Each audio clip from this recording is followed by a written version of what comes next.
ਵਾਹਿਗੁਰੂ ਜੀ ਕਾ ਖਾਲਸਾ ਵਾਹਿਗੁਰੂ ਜੀ ਕੀ ਫਤਿਹ। ਮੇਰਾ ਨਾਮ ਹਰਜੋਤ ਕੌਰ ਹੈ ਤੇ ਨਾਥ ਪ੍ਰਗਾਸ USA ਵੱਲੋਂ ਅੱਜ ਸ਼ੁਰੂ ਕੀਤੇ ਜਾ ਰਹੇ ਸਿੱਖ ਵਿਮਨ ਬੁੱਕ ਕਲੱਬ ਦੇ ਇਨੋਗ੍ਰੇਸ਼ਨ ਤੇ ਸਾਈਨ ਅਪ ਸੈਸ਼ਨ ਵਿੱਚ ਮੈਂ ਤੁਹਾਡਾ ਸਭ ਦਾ ਸਵਾਗਤ ਕਰਦੀ ਹਾਂ। ਜੋ ਅਸੀਂ ਇਹ ਬੁੱਕ ਕਲੱਬ ਸਟਾਰਟ ਕਰ ਰਹੇ ਹਾਂ, ਇਸ ਉਪਰਾਲੇ ਨੂੰ ਸ਼ੁਰੂ ਕਰਨ ਤੋਂ ਪਹਿਲੇ ਸਭ ਤੋਂ ਪਹਿਲਾਂ ਗੁਰੂ ਸਾਹਿਬ ਦੀ ਮਿਹਰ ਦੀ ਜਾਚਕ ਹਾਂ ਕਿ ਇਹ ਜੋ ਉਪਰਾਲਾ ਹੈ ਇਹ ਸੋਹਣਾ ਚੱਲੇ। ਉਸ ਤੋਂ ਉਪਰੰਤ ਤੁਹਾਡੀ ਸਾਰਿਆਂ ਦੀ ਮੌਜੂਦਗੀ ਦੀ ਮਸ਼ਕੂਰ ਹਾਂ ਤੇ ਜਿਹੜੀ ਗੁਰਦੁਆਰਾ ਸਾਹਿਬ ਦੀ ਮੈਨੇਜਮੈਂਟ ਕਮੇਟੀ ਹੈ ਉਹਨਾਂ ਦੀ ਸਪੋਰਟ ਦੀ ਵੀ ਤਹਿ ਦਿਲੋਂ ਧੰਨਵਾਦੀ ਹਾਂ। ਤੇ ਜੋ ਅਸੀਂ ਇਹ ਬੁੱਕ ਕਲੱਬ ਸ਼ੁਰੂ ਕਰ ਰਹੇ ਹਾਂ, ਸਿੱਖ ਵਿਮਨ ਬੁੱਕ ਕਲੱਬ, ਇਸ ਦੀਆਂ ਜਿੱਦਾਂ ਕਿ ਤੁਹਾਨੂੰ ਪਤਾ ਹੈ ਅੱਜ ਇਨੋਗ੍ਰੇਸ਼ਨ ਸੈਸ਼ਨ ਹੈ। ਮਈ 21 ਤੋਂ ਸਾਡਾ ਪਹਿਲਾ ਜੋ ਹੈ ਉਹ ਮੀਟ ਸ਼ੁਰੂ ਹੋਏਗਾ। ਉਸ ਤੋਂ ਉਪਰੰਤ ਅਸੀਂ ਹਰ 3 ਹਫ਼ਤੇ ਬਾਅਦ ਮਿਲਿਆ ਕਰਾਂਗੇ। ਤੇ ਅੱਜ ਅਸੀਂ ਐਂਡ ਦੇ ਵਿੱਚ ਜਦੋਂ ਸਾਡੀਆਂ ਟਾਕਸ ਅਕੰਪਲਿਸ਼ ਹੋ ਜਾਣਗੀਆਂ, ਉਸ ਤੋਂ ਬਾਅਦ ਅਸੀਂ ਜਿਹੜਾ ਹੈਗਾ ਸਾਈਨ ਅਪਸ ਕੰਪਲੀਟ ਕਰਾਂਗੇ। ਕਾਫੀ ਸਾਰੀ ਸਪੋਰਟ, ਕਾਫੀ ਸਾਰੀ ਸਾਈਨ ਅਪਸ ਜਿਹੜੀਆਂ ਹੈਗੀਆਂ ਨੇ ਉਹ ਕੰਪਲੀਟ ਵੀ ਹੋ ਚੁੱਕੀਆਂ ਨੇ ਹੁਣ ਤੱਕ। ਸੋ ਸਾਡੀ ਉਮੀਦ ਹੈ ਕਿ ਬਾਕੀ ਵੀ ਜਿਨ੍ਹਾਂ ਨੇ ਹੁਣ ਤੱਕ ਸਾਈਨ ਅਪ ਨਹੀਂ ਕੀਤਾ ਉਹ ਵੀ ਸਾਈਨ ਅਪ ਕਰਨਗੇ। ਸੋ ਇਹ ਬੁੱਕ ਕਲੱਬ ਦੀ ਜੋ ਵਿਜ਼ਨ ਹੈ ਉਹ ਇੱਕ ਮਲਟੀ ਲੇਅਰਡ ਵਿਜ਼ਨ ਹੈ।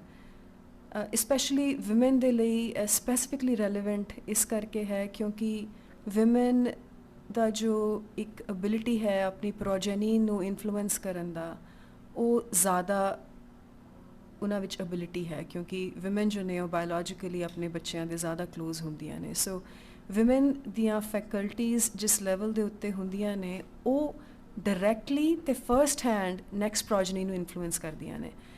ਸੋ ਇਹਦੇ ਵਿੱਚ ਸਾਡੀ ਐਜ਼ ਵਿਮਨ ਸਾਡੀ ਇੱਕ ਲੋੜ ਹੈ ਕਿ ਅਸੀਂ ਆਪਣੀ ਇੰਡੀਵਿਜੂਏਸ਼ਨ ਦੇ ਪ੍ਰੋਸੈਸ ਨੂੰ ਜਗਾਈਏ। ਬਾਈ ਦੈਟ ਆਈ ਮੀਨ ਕਿ ਸਾਡੀ ਪ੍ਰੈਗਮੈਟਿਕ ਲਾਈਫ ਜਿਹੜੀ ਹੈ ਉਹ ਓਬਜੈਕਟੀਫਿਕੇਸ਼ਨ ਦੇ ਪ੍ਰੋਸੈਸਸ ਨਾਲ ਗਵਰਨਡ ਹੈ। ਜਦੋਂ ਅਸੀਂ ਪੜ੍ਹਾਈ ਸ਼ੁਰੂ ਕੀਤੀ ਅਸੀਂ ਬੇਸਿਕਲੀ ਇਹ ਦੇਖਿਆ ਕਿ ਸਾਡੇ ਆਸੇ-ਪਾਸੇ ਜੋ ਨੇ ਉਹ ਕਿਹੜੀਆਂ ਸਟਰੀਮਸ ਜਿਹੜੀਆਂ ਨੇ ਉਹਦੇ ਵਿੱਚ ਵਿਮਨ ਜਾ ਰਹੀਆਂ ਨੇ, ਕਿਹੜੀਆਂ ਉਹ ਸਟਰੀਮਸ ਨੇ ਜਿਹਦੇ ਵਿੱਚ ਸਾਡੀ ਕੰਪਨਸੇਸ਼ਨ ਵਧੀਆ ਹੋਏਗੀ, ਜਾਂ ਕਿਹੜੀਆਂ ਉਹ ਸਟਰੀਮਸ ਨੇ ਜਿਹੜੀਆਂ ਕਿ ਸਾਡੇ ਵਰਗੇ ਲੋਕ ਜਿਨ੍ਹਾਂ ਦੇ ਇੱਕ certain set of percentage of marks ਆ ਰਹੇ ਨੇ ਉਹ ਕਿਹੜੀਆਂ ਸਟਰੀਮਸ ਵਿੱਚ ਜਾ ਰਹੇ ਨੇ, ਜਾਂ ਫਿਰ ਸੁਸਾਇਟੀ ਦੇ ਪ੍ਰੈਸ਼ਰ ਦੇ ਨਾਲ ਅਸੀਂ ਆਪਣੇ ਕਰੀਅਰਸ ਜਿਹੜੇ ਨੇ ਉਹ ਚੂਜ਼ ਕੀਤੇ। ਸੁਸਾਇਟੀ ਦੇ ਕਰਕੇ ਸਾਡੀਆਂ ਜਿਹੜੀ ਰੀਅਲ ਇੰਡੀਵਿਜੂਅਲ ਸੈਲਫ ਸੀ ਉਹ ਕਿਤੇ ਨਾ ਕਿਤੇ ਸਪਰੈਸ ਹੋ ਕੇ ਰਹਿ ਗਿਆ ਕਿਉਂਕਿ ਸਾਡੀ ਇੰਡੀਵਿਜੂਅਲ ਬਲੌਸਮਿੰਗ ਜੋ ਇਹਨਾਂ ਸਾਰੀਆਂ ਫੈਕਟਰਸ ਦੀ ਐਬਸੈਂਸ ਦੇ ਵਿੱਚ ਹੋਣੀ ਸੀ ਉਹ ਨਹੀਂ ਹੋ ਸਕੀ।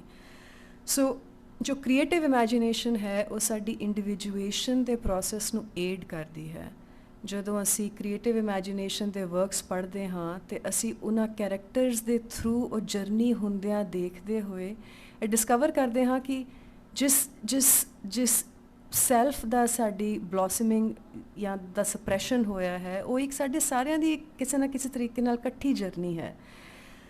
ਸੋ ਸੈਕੂਲਰ ਲਾਈਫ ਦੇ ਵਿੱਚ ਜਿਹੜੇ ਰੈਂਪੈਂਟ ਮਾਡਲਸ ਮੌਜੂਦ ਨੇ ਉਹ ਇਕੱਲੇ ਬੰਦੇ ਦੀ ਇੰਡੀਵਿਜੂਅਲ ਸੈਲਫ ਨੂੰ ਨਹੀਂ ਹੈਂਪਰ ਕਰਦੇ, ਉਹ ਇੰਡੀਵਿਜੂਅਲ ਦਾ ਇੰਡੀਵਿਜੂਅਲ ਨਾਲ ਜੋ ਕਨੈਕਸ਼ਨ ਹੈ ਉਸ ਨੂੰ ਵੀ ਹੈਂਪਰ ਕਰਦੇ ਨੇ।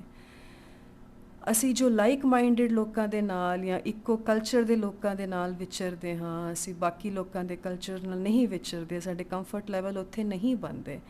ਬਟ ਜੇ ਅਸੀਂ ਜੇ ਸ਼ਬਦ ਗੁਰੂ ਦੀ ਸੰਤਾਨ ਹਾਂ ਤੇ ਸ਼ਬਦ ਗੁਰੂ ਜੋ ਹੈ ਉਹ ਵਿਸ਼ਵ ਵਿਆਪਕ ਹੈ। ਸੋ ਵਿਸ਼ਵ ਵਿਆਪਕਤਾ ਨੂੰ ਸਮਝਣ ਦੇ ਲਈ ਸਾਨੂੰ ਆਪਣੀ ਵੀ ਜੋ ਇਮੈਜੀਨੇਸ਼ਨ ਹੈ ਉਸ ਲੈਵਲ ਤੇ ਲੈ ਕੇ ਜਾਣੀ ਪਏਗੀ ਕਿ ਅਸੀਂ ਯੂਨੀਵਰਸੈਲਿਟੀ ਨੂੰ ਪਰਸੀਵ ਕਰ ਸਕੀਏ ਤੇ ਯੂਨੀਵਰਸੈਲਿਟੀ ਨੂੰ ਅਪਰੀਸ਼ੀਏਟ ਕਰ ਸਕੀਏ। ਸੋ ਕ੍ਰੀਏਟਿਵ ਇਮੈਜੀਨੇਸ਼ਨ ਦਾ ਜੋ ਦੂਜਾ ਕੰਟਰੀਬਿਊਸ਼ਨ ਹੈ ਉਹ ਇਹ ਹੁੰਦਾ ਹੈ ਕਿ ਸਾਨੂੰ ਯੂਨੀਵਰਸਲ ਪਰਸੈਪਸ਼ਨ ਜੋ ਹੈ ਉਹ ਕ੍ਰੀਏਟਿਵ ਇਮੈਜੀਨੇਸ਼ਨ ਦੇ ਵਰਕਸ ਜੋ ਨੇ ਉਹ ਪੇਸ਼ ਕਰਦੇ ਨੇ। ਜਿਹੜੀ ਅਸੀਂ ਬੁੱਕ ਲਿਸਟ ਡਰਾ ਕੀਤੀ ਹੈ ਉਹਦੇ ਵਿੱਚ ਬਹੁਤ ਸਾਰੇ ਕ੍ਰੀਏਟਿਵ ਇਮੈਜੀਨੇਸ਼ਨ ਦੇ ਵਰਕਸ ਨੇ ਜੋ ਕਿ ਡਿਫਰੈਂਟ ਟਾਈਮ ਐਂਡ ਸਪੇਸਿਸ ਦੇ ਵਿੱਚ ਲਿਖੇ ਜਾ ਚੁੱਕੇ ਨੇ। ਇੱਕ ਗੱਲ ਹੋਰ ਇਹ ਹੈ ਕਿ ਜਦੋਂ ਅਸੀਂ ਫਿਜ਼ੀਕਲ ਲੈਵਲ ਦੇ ਉੱਤੇ ਮਿਲਦੇ ਹਾਂ ਅਸੀਂ ਕੁਝ ਨਿਰਧਾਰਿਤ ਲੋਕਾਂ ਨਾਲ ਮਿਲਦੇ ਹਾਂ, ਨਿਰਧਾਰਿਤ ਵਿਊ ਪੁਆਇੰਟਸ ਨਾਲ ਮਿਲਦੇ ਹਾਂ, ਪਰ ਜਿਹੜੇ ਬੁੱਕਸ ਆਫ ਪਾਰ ਐਕਸਲੈਂਸ ਸਾਡੇ ਪੀੜ੍ਹੀਆਂ ਦੇ ਵਿੱਚ, ਪੁਰਾਣੀਆਂ ਪੀੜ੍ਹੀਆਂ ਦੇ ਵਿੱਚ ਜੋ ਅੰਕਿਤ ਕੀਤੀਆਂ ਗਈਆਂ ਸੀ, ਸਾਨੂੰ ਉਹਨਾਂ ਮਾਡਲਸ ਦਾ ਪਤਾ ਨਹੀਂ ਚੱਲ ਪਾਉਂਦਾ ਜਦ ਤੱਕ ਅਸੀਂ ਟੈਕਸਟ ਨਾਲ ਨਹੀਂ ਜੁੜਦੇ। ਸੋ ਜਿਹੜੇ ਕਲਾਸੀਕਲ ਟੈਕਸਟ ਨੇ ਇਹ ਟਾਈਮਸ ਮੈਮੋਰੀਅਲ ਤੋਂ ਚੱਲਦੇ ਆ ਰਹੇ ਨੇ, ਜਿੱਦਾਂ ਉਪਨਿਸ਼ਦਸ ਨੇ ਜਾਂ ਜਿੱਦਾਂ ਕਹਿ ਲਓ ਮਿਸਟਿਸਿਜ਼ਮ ਦੇ ਵਰਕਸ ਨੇ, ਉਹ ਟਾਈਮ ਸਪੇਸ ਤੋਂ ਬਿਯੋਂਡ ਵੀ ਰੈਲੇਵੈਂਟ ਨੇ। ਸੋ ਸਾਡਾ ਇਹ ਕਨੈਕਸ਼ਨ ਜੋ ਹੈ ਇਹ ਯੂਨੀਵਰਸੈਲਿਟੀ ਨਾਲ ਬਣਦਾ ਹੈ, ਇਹਨਾਂ ਟੈਕਸਟ ਨੂੰ ਪੜ੍ਹ ਕੇ, ਤੇ ਸਾਡੀ ਸੈਲਫ ਦੀ ਜੋ ਹੈ ਉਹ ਬਲੌਸਮਿੰਗ ਇੰਡੀਵਿਜੂਅਲ ਲੈਵਲ 'ਤੇ ਵੀ ਹੁੰਦੀ ਹੈ ਤੇ ਇੰਟਰ ਇੰਡੀਵਿਜੂਅਲ ਲੈਵਲ 'ਤੇ ਵੀ ਹੁੰਦੀ ਹੈ। ਸੋ ਕ੍ਰੀਏਟਿਵ ਇਮੈਜੀਨੇਸ਼ਨ ਸਾਡੇ ਫੁੱਲਸਮ ਨੂੰ ਬਲੌਸਮ ਕਰਕੇ ਸਾਨੂੰ ਇੱਕ ਨੈਕਸਟ ਲੈਵਲ ਦੇ ਦਰ 'ਤੇ ਖੜਾ ਕਰ ਦਿੰਦੀ ਹੈ। ਉਹ ਨੈਕਸਟ ਲੈਵਲ ਹੈ ਮਿਸਟੀਕਲ ਐਕਸਪੀਰੀਐਂਸਿਸ ਦਾ।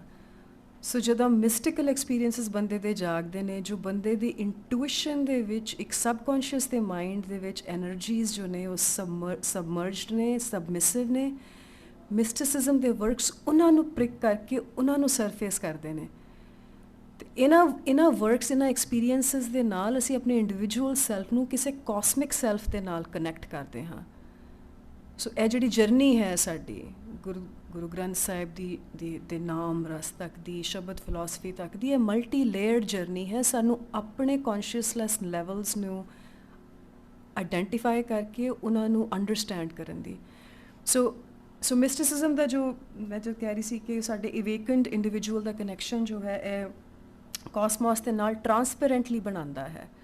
ਸੋ ਸਾਨੂੰ ਫੋਰ ਐਗਜ਼ਾਮਪਲ ਜੇ ਅਸੀਂ ਇੰਡੀਆ ਦੇ ਵਿੱਚ ਹਾਂ, ਰਾਈਟ, ਸਾਨੂੰ ਉੱਥੋਂ ਦੇ ਪੰਛੀ, ਉੱਥੋਂ ਦੇ ਜਲ, ਉੱਥੋਂ ਦੀਆਂ ਚੀਜ਼ਾਂ ਜਦੋਂ ਅਸੀਂ ਫਿਰ ਇੱਥੇ ਆਉਂਦੇ ਹਾਂ, ਸਾਨੂੰ ਇੱਥੇ ਵੀ ਉਹੀ ਐਕਸਪੀਰੀਅੰਸ ਜੋ ਹੈ ਸਾਡੇ ਅੰਦਰ ਵਾਸਾ ਕਰਦਾ ਹੈ। ਸੋ ਮਿਸਟਿਸਿਜ਼ਮ ਜੋ ਹੈ, ਮਿਸਟਿਸਿਜ਼ਮ ਦੇ ਐਕਸਪੀਰੀਅੰਸਿਸ ਸਾਨੂੰ ਸਾਡੀ ਪੂਰੀ ਧਰਤੀ ਨੂੰ ਇੱਕ ਐਗਰੀਗੇਟਿਡ ਹੋਲ, ਇੱਕ ਇੰਡੀਵਿਜੂਅਲ ਇੱਕ ਸੇਮ ਐਂਟਿਟੀ ਦੇ ਨਾਲ ਵਾਂਗੂ ਪਰਸੀਵ ਕਰਵਾਉਂਦੇ ਨੇ।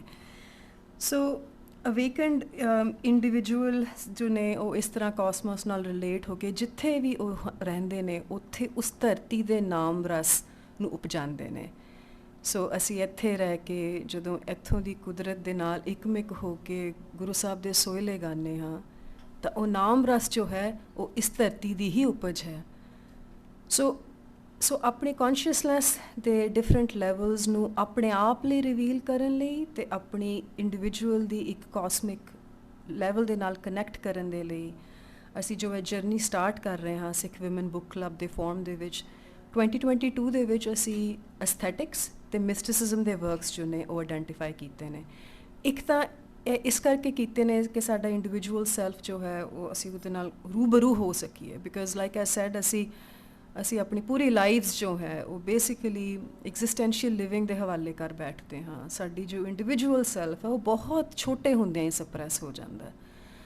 ਅਤੇ ਹੁਣ ਜਦੋਂ ਤੁਹਾਨੂੰ ਸਮਝ ਆ ਰਹੀ ਹੈ ਇਹਨਾਂ ਚੀਜ਼ਾਂ ਦੀ, I think this is the time for us to begin our journey as a sorority ਇੱਕ ਸੰਗਤ ਦੇ ਫਾਰਮ ਦੇ ਵਿੱਚ ਜਦੋਂ ਅਸੀਂ ਕੋਈ ਕੰਮ ਸ਼ੁਰੂ ਕਰਦੇ ਹਾਂ ਅਤੇ ਉਹਦੇ ਉੱਤੇ ਗੁਰੂ ਦੀ ਖਾਸ ਮਿਹਰ ਬਣ ਜਾਂਦੀ ਹੈ ਅਤੇ ਗੁਰੂ ਹੀ ਸਾਨੂੰ ਫਿਰ ਆਪਣੇ ਲੜ ਲਾ ਕੇ ਸਾਡੀ ਕੌਨਸ਼ੀਅਸਨੈਸ ਦੇ ਲੈਵਲਸ ਨੂੰ ਵਧਾਉਣ ਦੇ ਵਿੱਚ ਸਾਨੂੰ ਥਾਪੜਾ ਦਿੰਦਾ ਹੈ। ਸੋ ਇਸ ਅਰਦਾਸ ਦੇ ਨਾਲ, ਇਸ ਪੁਕਾਰ ਦੇ ਨਾਲ ਗੁਰੂ ਸਾਹਿਬ ਦੇ ਅੱਗੇ ਅਰਦਾਸ ਕਰਦਿਆਂ ਹੋਇਆਂ ਮੈਂ ਤੁਹਾਨੂੰ ਇਹ ਦੱਸਣਾ ਚਾਹੁੰਦੀ ਹਾਂ ਕਿ ਇਸ ਦੇ ਵਿੱਚ ਜੋ ਅਸੀਂ ਬੁੱਕਸ ਆਈਡੈਂਟੀਫਾਈ ਕੀਤੀਆਂ ਨੇ ਉਹ ਈਜ਼ੀ ਟੂ ਰੀਡ ਨੇ, ਈਜ਼ੀ ਟੂ ਪਰਸੀਵ ਨੇ ਅਤੇ ਇਹ ਸਾਡੀ ਜਰਨੀ ਨੂੰ ਇੱਕ ਥ੍ਰੈਸ਼ਹੋਲਡ ਲੈਵਲ ਤੱਕ ਜ਼ਰੂਰ ਲੈ ਕੇ ਜਾਣਗੀਆਂ। ਇਸ ਤੋਂ ਬਾਅਦ ਦੀ ਜਰਨੀ ਦੇ ਵਿੱਚ ਅਸੀਂ ਜੋ ਹੈ ਉਹ ਅਗਲੇ ਵਰਕਸ ਆਈਡੈਂਟੀਫਾਈ ਕਰਾਂਗੇ। ਬਟ ਇਹ 31 ਕੇ 32 ਵਰਕਸ ਅਸੀਂ ਜੋ ਆਈਡੈਂਟੀਫਾਈ ਕੀਤੇ ਨੇ ਉਹ ਇੱਕ ਬੜਾ ਕ੍ਰਿਟੀਕਲ ਮਾਸ, ਇੱਕ ਰੀਜ਼ਨੇਬਲ ਕਲੋਸਮ ਆਫ ਬੁੱਕਸ ਹੈ ਜਿਹਨੂੰ ਅਸੀਂ ਆਪਣੀ ਲਾਇਬ੍ਰੇਰੀ ਦੇ ਵਿੱਚ ਵੀ ਜੇ ਰੱਖੀਏ। ਜੇ ਸਾਡੇ ਬੱਚੇ ਸਾਨੂੰ ਉਹ ਪੜ੍ਹਦੇ ਦੇਖਦੇ ਨੇ ਉਹਨਾਂ ਨੇ ਇਨਵੇਰੀਬਲੀ ਕੋਈ ਨਾ ਕੋਈ ਕਿਤਾਬ ਚੱਕ ਕੇ ਉਹਨੂੰ ਪੜ੍ਹਨਾ ਹੀ ਹੈ। ਸੋ ਕਿਤਾਬ ਅਤੇ ਲਾਇਬ੍ਰੇਰੀ ਦਾ ਜੋ ਕੌਨਸੈਪਟ ਉਹ ਕਿਸੇ ਇੰਡੀਵਿਜੂਅਲ 'ਤੇ ਨਹੀਂ ਹੁੰਦਾ। As a woman, and again I with all respect to my male brothers here and colleagues here, but ਜੋ ਵੂਮਨ ਜੇ ਉਹ ਕਰਦੀ ਹੈ ਤਾਂ ਬੱਚੇ ਨੂੰ ਸਭ ਤੋਂ ਪਹਿਲਾਂ ਇਹ ਜੋ ਹੈ ਇਹ ਟਰਾਂਸਮਿਟ ਹੁੰਦਾ। ਸੋ ਮੈਂ ਤੁਹਾਨੂੰ ਸਾਰਿਆਂ ਨੂੰ ਇਨਵਾਈਟ ਕਰਦੀ ਹਾਂ ਇਸ ਸਾਂਝੀ ਜਰਨੀ ਨੂੰ ਸਟਾਰਟ ਕਰਨ ਲਈ ਅਤੇ ਅੱਗੇ ਲੈ ਕੇ ਜਾਣ ਲਈ। ਸੋ ਅੱਜ ਸਾਡੇ ਨਾਲ ਅਮਨਦੀਪ ਸਿੰਘ ਅਤੇ ਪ੍ਰੋਫੈਸਰ ਜਗਦੀਸ਼ ਸਿੰਘ ਵੀ ਮੌਜੂਦ ਨੇ ਅਤੇ as the next segment of this talk ਮੈਂ ਅਮਨਦੀਪ ਸਿੰਘ ਜੀ ਨੂੰ ਨਿਯੋਤਾ ਦਿੰਦੀ ਹਾਂ। ਅਤੇ ਇਸ ਤੋਂ ਪਹਿਲਾਂ ਕਿ ਪ੍ਰੋਫੈਸਰ ਅਮਨਦੀਪ ਸਿੰਘ ਹੋਰੀ ਸਟੇਜ 'ਤੇ ਆਉਣ, ਮੈਂ ਦੱਸ ਦੇਣਾ ਚਾਹੁੰਦੀ ਹਾਂ ਕਿ ਅਸੀਂ ਅਪਰੋਕਸੀਮੇਟਲੀ 35 ਕੁ ਮਿੰਟ ਜੋ ਨੇ ਉਹ ਅਸਾਈਨ ਕੀਤੇ ਨੇ ਇਹਨਾਂ ਦੋਨਾਂ ਟਾਕਰਸ ਦੀਆਂ ਇਨਸਾਈਟਸ ਲੈਣ ਲਈ, ਆਈਡੀਆ ਸੁਣਨ ਲਈ। ਉਸ ਤੋਂ ਬਾਅਦ ਜੋ ਹੈ ਅਸੀਂ ਆਪਣਾ ਸਾਈਨ ਅਪ ਕੰਪਲੀਟ ਕਰਾਂਗੇ ਅਤੇ ਨਾਲ ਹੀ ਚਾਹ ਵੀ ਸਰਵ ਹੋਏਗੀ। ਸੋ ਤੁਸੀਂ ਪਲੀਜ਼ ਸਾਡੇ ਨਾਲ ਅਖੀਰ ਤੱਕ ਜੁੜੇ ਰਹੋ ਅਤੇ ਐਂਡ ਦੇ ਵਿੱਚ ਗੁਰਪ੍ਰੀਤ ਕੌਰ ਬੈਨ ਜੀ ਸਾਨੂੰ ਵਰਡ ਆਫ ਥੈਂਕਸ ਕਹਿਣਗੇ। ਠੀਕ ਹੈ। ਸੋ ਇਸ ਦੇ ਨਾਲ ਹੀ ਮੈਂ ਅਮਨਦੀਪ ਸਿੰਘ ਜੀ ਨੂੰ ਟ੍ਰੈਡੀਸ਼ਨ ਆਫ ਹਰਮੇਨਿਊਟਿਕਸ ਦੇ ਉੱਤੇ ਆਪਣੇ ਆਈਡੀਆਜ਼ ਪੇਸ਼ ਕਰਨ ਲਈ ਆਮੰਤਰਣ ਦਿੰਦੀ ਹਾਂ।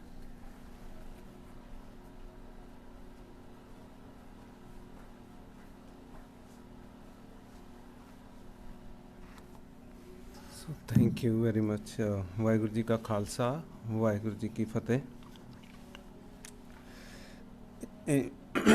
ਸਭ ਤੋਂ ਪਹਿਲਾਂ ਤਾਂ ਸਾਰੇ ਸੰਗਤ ਨੂੰ, ਮਿਸ਼ੀਗਨ ਦੀ ਸੰਗਤ ਨੂੰ ਵੀ ਇਸ ਗੱਲ ਦੇ ਲਈ ਬੜੀ ਸਾਰੀ ਵਧਾਈ ਹੈ ਕਿ ਇਹ ਚੀਜ਼ ਪਹਿਲੀ ਵਾਰੀ ਗੁਰਦੁਆਰੇ ਦੇ ਵਿੱਚ ਹੋ ਰਹੀ ਹੈ। ਸੋ ਇਹ ਬਹੁਤ ਯੂਨੀਕ ਐਫਰਟ ਵੀ ਹੈ ਅਤੇ ਇੱਕ ਤਰ੍ਹਾਂ ਦਾ ਇੱਕ ਬਹੁਤ ਅਵੇਟਡ ਐਫਰਟ ਵੀ ਹੈ ਇੱਕ ਤਰ੍ਹਾਂ, ਕਿਉਂਕਿ ਜੇ ਇਹਦੀ ਪਰਸੈਪਸ਼ਨ ਹੋਈ ਹੈ ਤਾਂ ਇਹਦਾ ਰਿਜ਼ਲਟ ਵੀ ਕਿਸੇ ਨਾ ਕਿਸੇ ਲੈਵਲ 'ਤੇ ਐਕਸਪੈਕਟਡ ਆ ਕਿ ਬਹੁਤ ਚੰਗਾ ਹੀ ਨਿਕਲੇਗਾ। So before we I start on doing things, ਥੋੜ੍ਹਾ ਜਿਹਾ ਮੈਂ ਐਕਸਪਲੇਨ ਕਰਨਾ ਚਾਹੁੰਦਾ ਕਿ ਆਪਾਂ ਹੁਣ ਇਸ ਬੁੱਕ ਰੀਡਿੰਗ ਕਲੱਬ ਦੇ ਵਿੱਚ ਰੀਡਿੰਗ ਕੀ ਹੈ ਇਸ ਚੀਜ਼ ਨੂੰ ਥੋੜ੍ਹਾ ਜਿਹਾ ਧਿਆਨ ਦਈਏ ਅਤੇ ਰੀਡਿੰਗ ਨੂੰ ਥੋੜ੍ਹਾ ਜਿਹਾ ਅੰਡਰਸਟੈਂਡ ਕਰਨ ਦੀ ਕੋਸ਼ਿਸ਼ ਕਰ ਰਹੇ ਹਾਂ। ਸੋ ਉਸ ਤੋਂ ਪਹਿਲਾਂ ਮੈਂ ਕਿ ਕਿਤਾਬ ਜਾਂ ਟੈਕਸਟ ਕੀ ਹੈ ਉਹਦੇ ਬਾਰੇ ਗੱਲ ਕਰਾਂ ਇਸ ਤੋਂ ਪਹਿਲਾਂ ਮੈਂ ਇੱਕ ਸਟੇਟਮੈਂਟ ਹੀ ਤੁਹਾਨੂੰ ਦੇਣੀ ਚਾਹੁੰਦਾ ਕਿ consciousness is like a blank paper. Human consciousness ਇੱਕ ਬਲੈਂਕ ਪੇਪਰ ਦੀ ਤਰ੍ਹਾਂ ਹੁੰਦੀ ਹੈ which is on which the experiences are written. So ਸਾਡੇ ਜਿਹੜੇ ਐਕਸਪੀਰੀਅੰਸਿਸ ਆ ਮੋਸਟਲੀ ਉਹ ਸਾਡੀ ਕੌਨਸ਼ੀਅਸਨੈਸ ਦੇ ਉੱਤੇ ਲਿਖੇ ਜਾਂਦੇ ਆ। ਸੋ ਉਹ ਜਿਹੜੀ ਲਿਖਣਾ ਆ ਉਹ ਸਬਜੈਕਟਿਵ ਵੀ ਹੋ ਸਕਦਾ ਅਤੇ ਓਬਜੈਕਟਿਵ ਵੀ ਹੋ ਸਕਦਾ ਆ। ਸੋ ਮੋਸਟਲੀ ਉਹ ਜਿਹੜਾ ਲਿਖਣਾ ਆ ਉਹ ਸਾਨੂੰ ਸੋਸ਼ਲ ਅਪਬਰਿੰਗਿੰਗਸ ਤੋਂ ਹੁੰਦਾ, ਜਾਂ ਸਾਡੀਆਂ ਕਲਚਰਲ ਅਪਬਰਿੰਗਿੰਗਸ ਦੇ ਵਿੱਚ ਉਹ ਰਾਈਟਿੰਗ ਹੁੰਦੀ ਆ, ਜਾਂ ਸਾਡੀ ਰਿਲੀਜੀਅਸ ਪ੍ਰੈਕਟਿਸਿਸ ਦੇ ਵਿੱਚੋਂ ਸਾਨੂੰ ਉਹ ਸਾਡੀ ਕੌਨਸ਼ੀਅਸਨੈਸ ਦੇ ਉੱਤੇ ਉਹ ਰਾਈਟਿੰਗ ਹੁੰਦੀ ਆ, ਜਾਂ ਸਾਡੇ ਕੋਲ ਹਿਸਟੋਰੀਕਲ ਫੋਰਸਿਸ ਹੁੰਦੇ ਆ ਜਿਨ੍ਹਾਂ ਦੇ ਕਰਕੇ ਉਹ ਸਾਡੀਆਂ, ਜਾਂ ਪੋਲੀਟੀਕਲ ਫੋਰਸਿਸ ਹੋਣਗੇ। ਇਹਨਾਂ ਸਾਰਿਆਂ ਦੇ ਕਰਕੇ ਅਸੀਂ ਆਪਣੀ ਕੌਨਸ਼ੀਅਸਨੈਸ ਦੇ ਉੱਤੇ ਐਜ਼ ਅ ਚਾਈਲਡ, ਜਦੋਂ ਚਾਈਲਡ ਦੀ ਅਪਬਰਿੰਗਿੰਗ ਹੁੰਦੀ ਆ ਉੱਥੋਂ ਹੀ ਸਾਡੀ ਰਾਈਟਿੰਗ ਸਟਾਰਟ ਹੋ ਜਾਂਦੀ ਹੈ। ਇਨਫੈਕਟ ਚਾਈਲਡ ਬਰਥ ਤੋਂ ਪਹਿਲਾਂ ਹੀ ਰਾਈਟਿੰਗ ਸਟਾਰਟ ਹੋਈ ਹੁੰਦੀ ਹੈ, ਕਿਉਂਕਿ ਸਾਡੀ ਜਿਹੜੀ ਹਿਸਟਰੀ ਆ ਜਾਂ ਕਲਚਰ ਆ ਜਾਂ ਜਿਹੜੇ ਉਹ ਫੋਰਸਿਸ ਨੇ ਉਹ ਪਹਿਲਾਂ ਹੀ ਐਕਟ ਕਰ ਰਹੇ ਹੁੰਦੇ ਆ ਸਮਾਜ ਦੇ ਵਿੱਚ, ਜਿਹਦੇ ਕਰਕੇ ਕਿ ਬੰਦਾ ਉਸ ਹਿਸਾਬ ਨਾਲ ਆਪਣੀ ਕੌਨਸ਼ੀਅਸਨੈਸ ਨੂੰ ਡਿਵੈਲਪ ਕਰਦਾ ਹੈ।